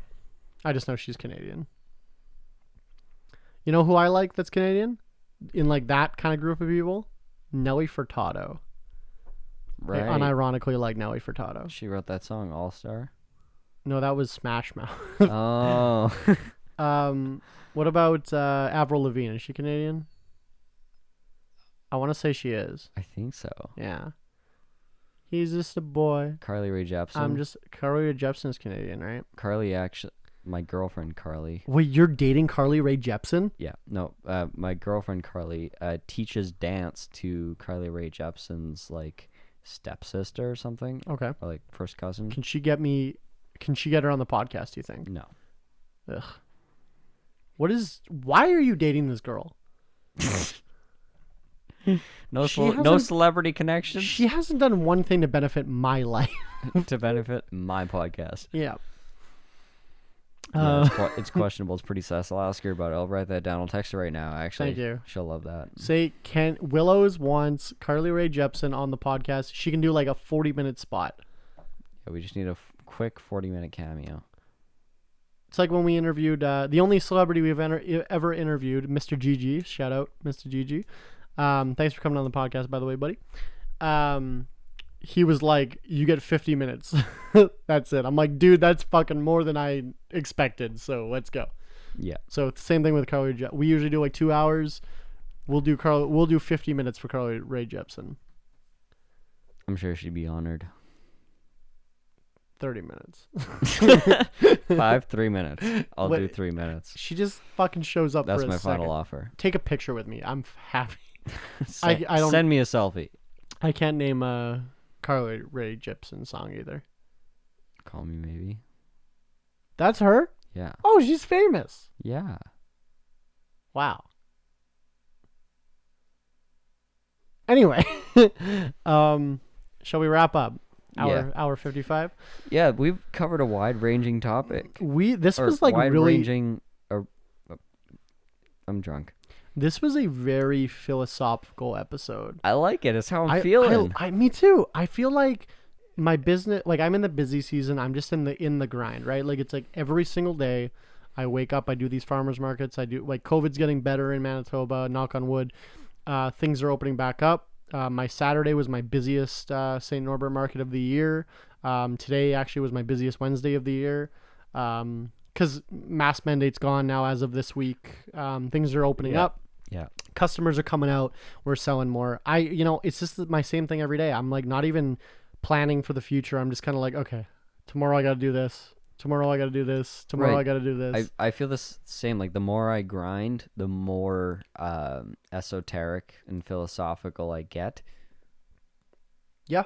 I'm literally just trying to keep, like I have, 3 employees doing markets and I only have like 3 tables and 2 tents from these markets. And I have to like in my mind be like, okay, this one's got to move here to go to this person, do this and do this and do this. And like, I got to drive from here to move this to whatever. And then by the time I fucking know it, I look up and I'm like, oh, it's Monday again.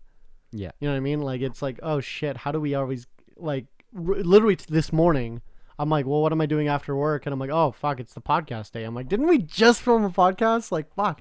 But yeah. I'm just in this. So my point being, it's nice to have kind of an esoteric episode where we talk about fucking space aliens and shit and bears, because I'm just every day doing the same shit, which is good because I'm building something, but it's also nice to kind of get your mind off of it. You know what I mean? The podcast episode should be called Why Bears Hibernate, Aliens Don't, and You should. Probably should. You probably should. I like it. Boom. We'll make that the title. Probably not. But we're going to go into our last segment here, which is our business tip of the day, where Tyler and I... What? Where Tyler and I give a business tip, hopefully related to something that we're currently going through in business. Yeah.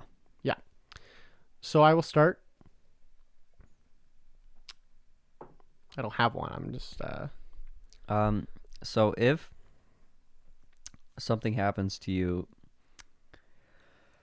let's say it's a argument, disagreement with a customer, client, business partner, coworker, whatever. The best way to deal with, let's say it goes really, not even goes really poorly. Let's say the outcome of the conversation makes you feel bad. Like, I don't like the way this is going. This compromises my plans. This is going to fuck up my promotion track, whatever it may be. If you have something like that happen to you in a day,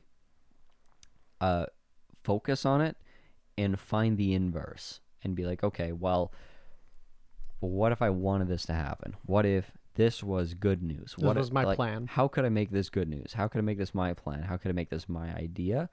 And make it your idea and like sell it to yourself. Is there something that happened to you that this is relevant to? Yes, but I can't say what it is. Okay, thanks. Yeah, I'm sorry. Great, thank you, Audie. I can't give a specific story, but can you tell me after? What does that mean? What do you mean no? Yes, sure. I didn't say no. You hesitated. But yeah, so flip the inverse, play devil's advocate to yourself enthusiastically, mind you, and sell that bitch to yourself. And I find even if you don't care about that, like about the outcome either way, it puts you in a very in a much healthier mental state. And then when the time comes to actually deal with the issue, you're going to be much better at it, because in general, when you're debating a topic, you're only going to be effective at it if you actually understand both sides. Yeah. Because especially with a business that's actually issue, you'll get emotional about it and you'll probably fuck it up. That's actually we're the same personality type from the Myers-Briggs. Yeah. We're both ENTPs, and it's nicknamed the debater. Yeah. And actually the first line of that personality type is exactly what you just said. How can you possibly expect me to understand a topic if I don't argue both sides? Yeah. And I remember taking the test when I was like 18 and reading that first line, and like it was like my whole personality made sense to me all of a sudden. Yeah. I'm like, wait, is that why I'm argumentative? Like, that's why I'm just like, but what? Like, I constantly argue shit I don't believe in, and I didn't know why. And when I read that, I'm like, wait. And it was like I figured life out. Yeah. Yeah. Which I'm not saying personality tests are like, some of them are fucking full of shit, some of them are whatever, but I just personally know when I read that, I was like, wow, I kind of understand myself a bit more. Yeah. Yeah. They are very good for triggering epiphanies. Yeah. I'll give you that. So my business tip of the day, I touched on it a little bit earlier, and I actually wanted to go into it, but we didn't. We ended up getting off topic, and I didn't get into it. I forget what we were talking about, but it was about talent, and so I was watching I think it was a TikTok, actually. I follow a couple people that help you get a job on TikTok. Mm-hmm. They're like, I don't know what you call that, performance coach kind of thing. Like I'm a recruiter, whatever. But just because I find it interesting. And they were talking about how post-COVID, we're never going back to the same kind of office space and the same kind of organizations that we were. And that now tech companies in Silicon Valley are where previously there's that famous story of that guy that worked for Google, I think. Google or another tech company that lived in a van.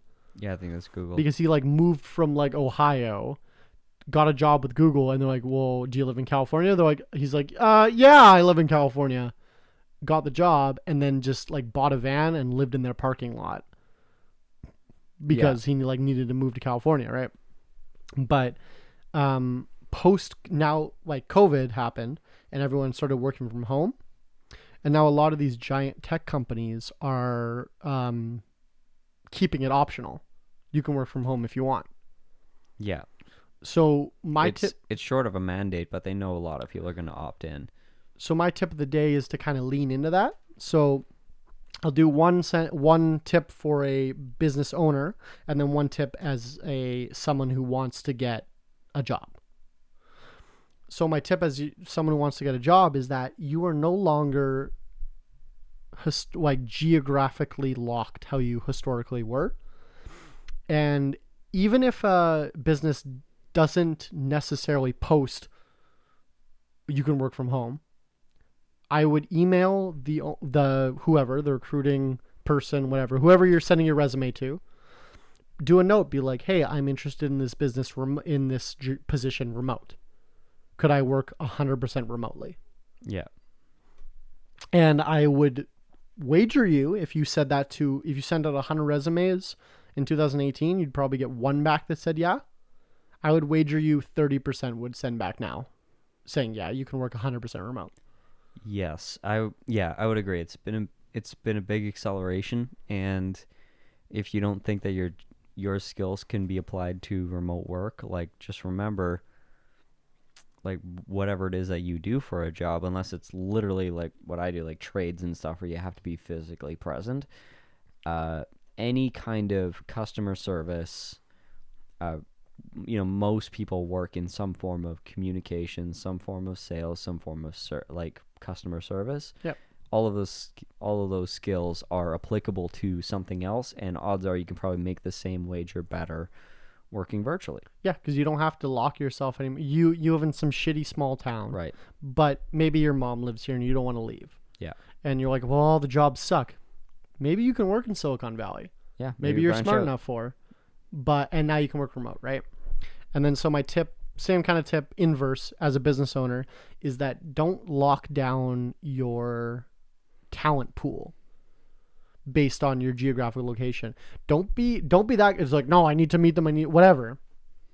Because you're gonna lock out there is some girl in fucking, southwest South Dakota right now that would be the perfect fit for your, job doing like outward sales, cold calls or something, that they 100% could do from southwest South Dakota.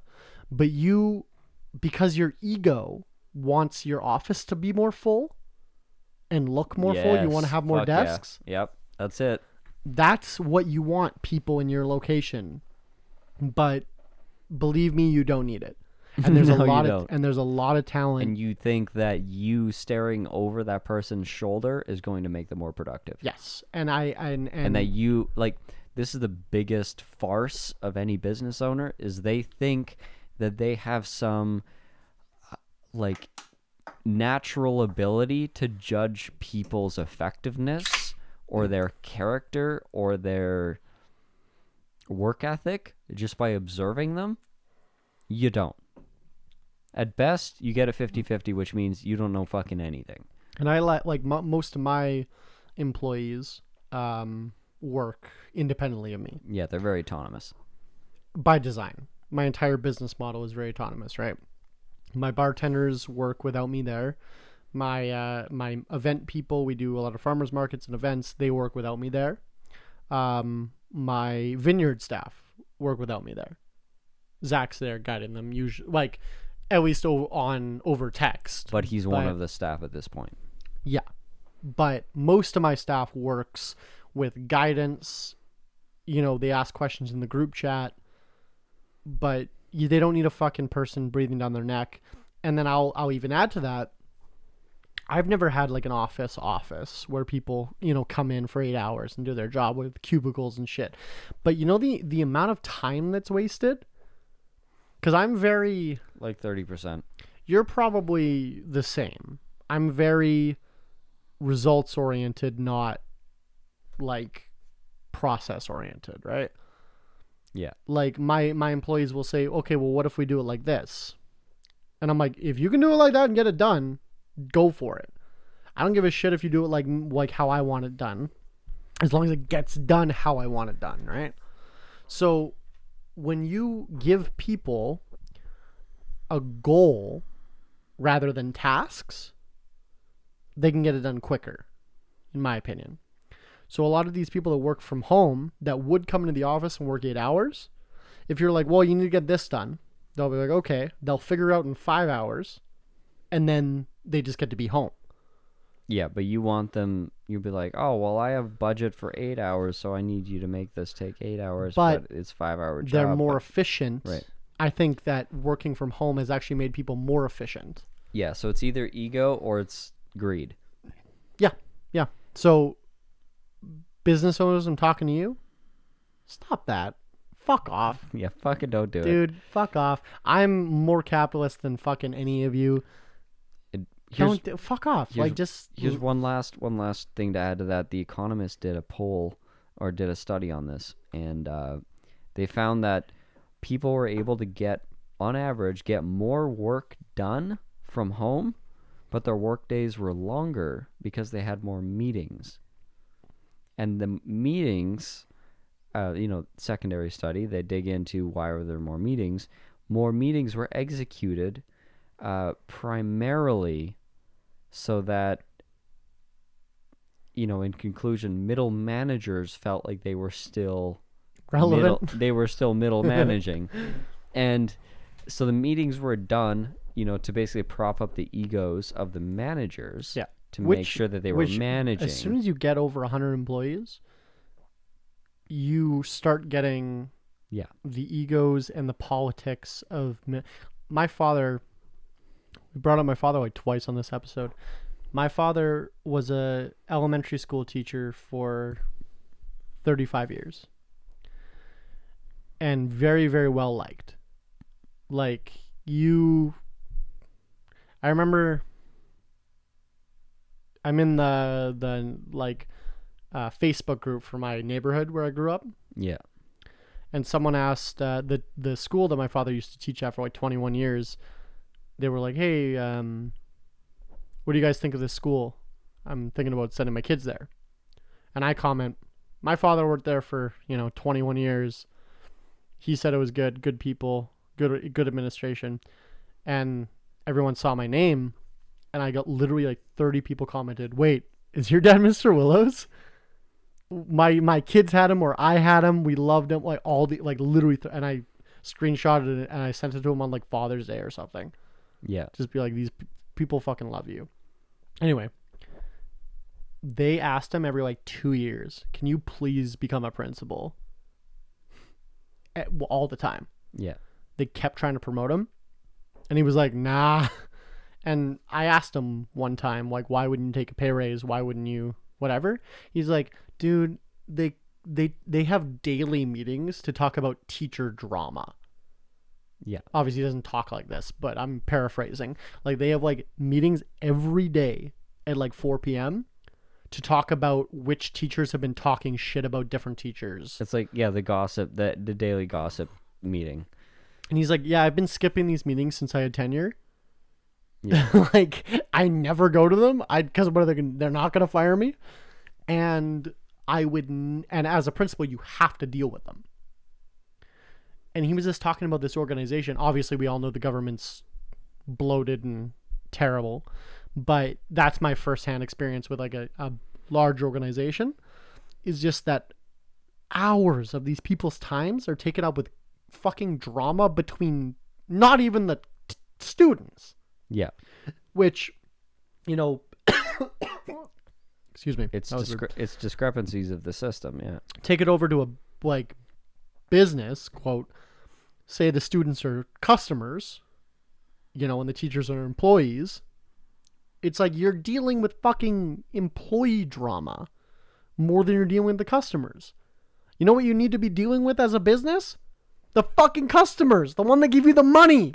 Yeah, what's the shortest path to the end result? It's not drama. So let's not have these meetings, right? Let's not have these people in your fucking office. Like, I think COVID has made a permanent switch. Now, here's a different idea. If your father was principal, he could have canceled those meetings. Maybe, but maybe not. Probably because could. maybe the drama of these teachers would have happened behind the scenes and made it worse. You know what I mean? So you're saying they were important? The meetings were important. No, I'm saying that all the government employees are so far gone, the entire system is a loss. So it's a bad example. So these meetings were necessary, is what you're saying? No. So he could have canceled them. Maybe necessary. Yeah, they were necessary in the same way public school is necessary. That's a vague statement. I don't want to get into that. we were trying to wrap it up. Yeah, I was gonna say we're not gonna get into that. So Anyway, but we're at 2 hours 30 minutes. So moral of the story. That was our tips of the Hold day. daily drama meetings. Moral of the story is, if you're an employee, don't think about region anymore. Obviously, make it clear. I am not moving to your fucking town, but I think I can provide this value remotely. And I want to work remote. That is my intention. And as an employer, don't fucking stroke your own ego because you can look out at your fucking trading floor and see 30 cubicles. You'd rather look at 4 cubicles and have 26 remote employees that are doing more productive work. Yeah. Right? I'm telling you, fuck off. Like, I know. I have a bigger ego than you do, probably. I know. I jerk off to myself too.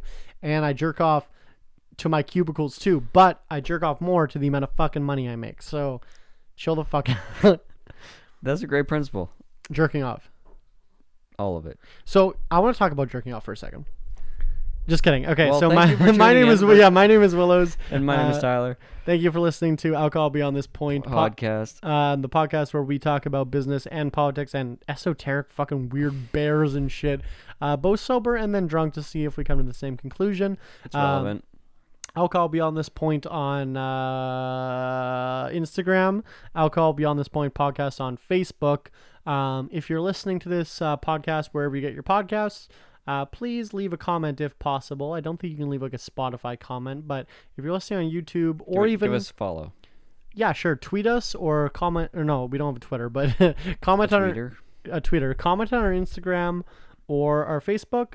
Tell us where you're listening from because my analytics say we have like 30 viewers every week, but I don't know. Tell us where you're listening from. I really appreciate it. Thank you for listening. Do you have any final? Nope.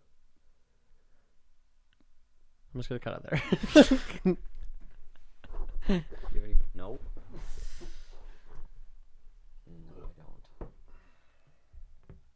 Alcohol Beyond This Point podcast. This isn't two podcasters talking business. This is two business guys trying to podcast.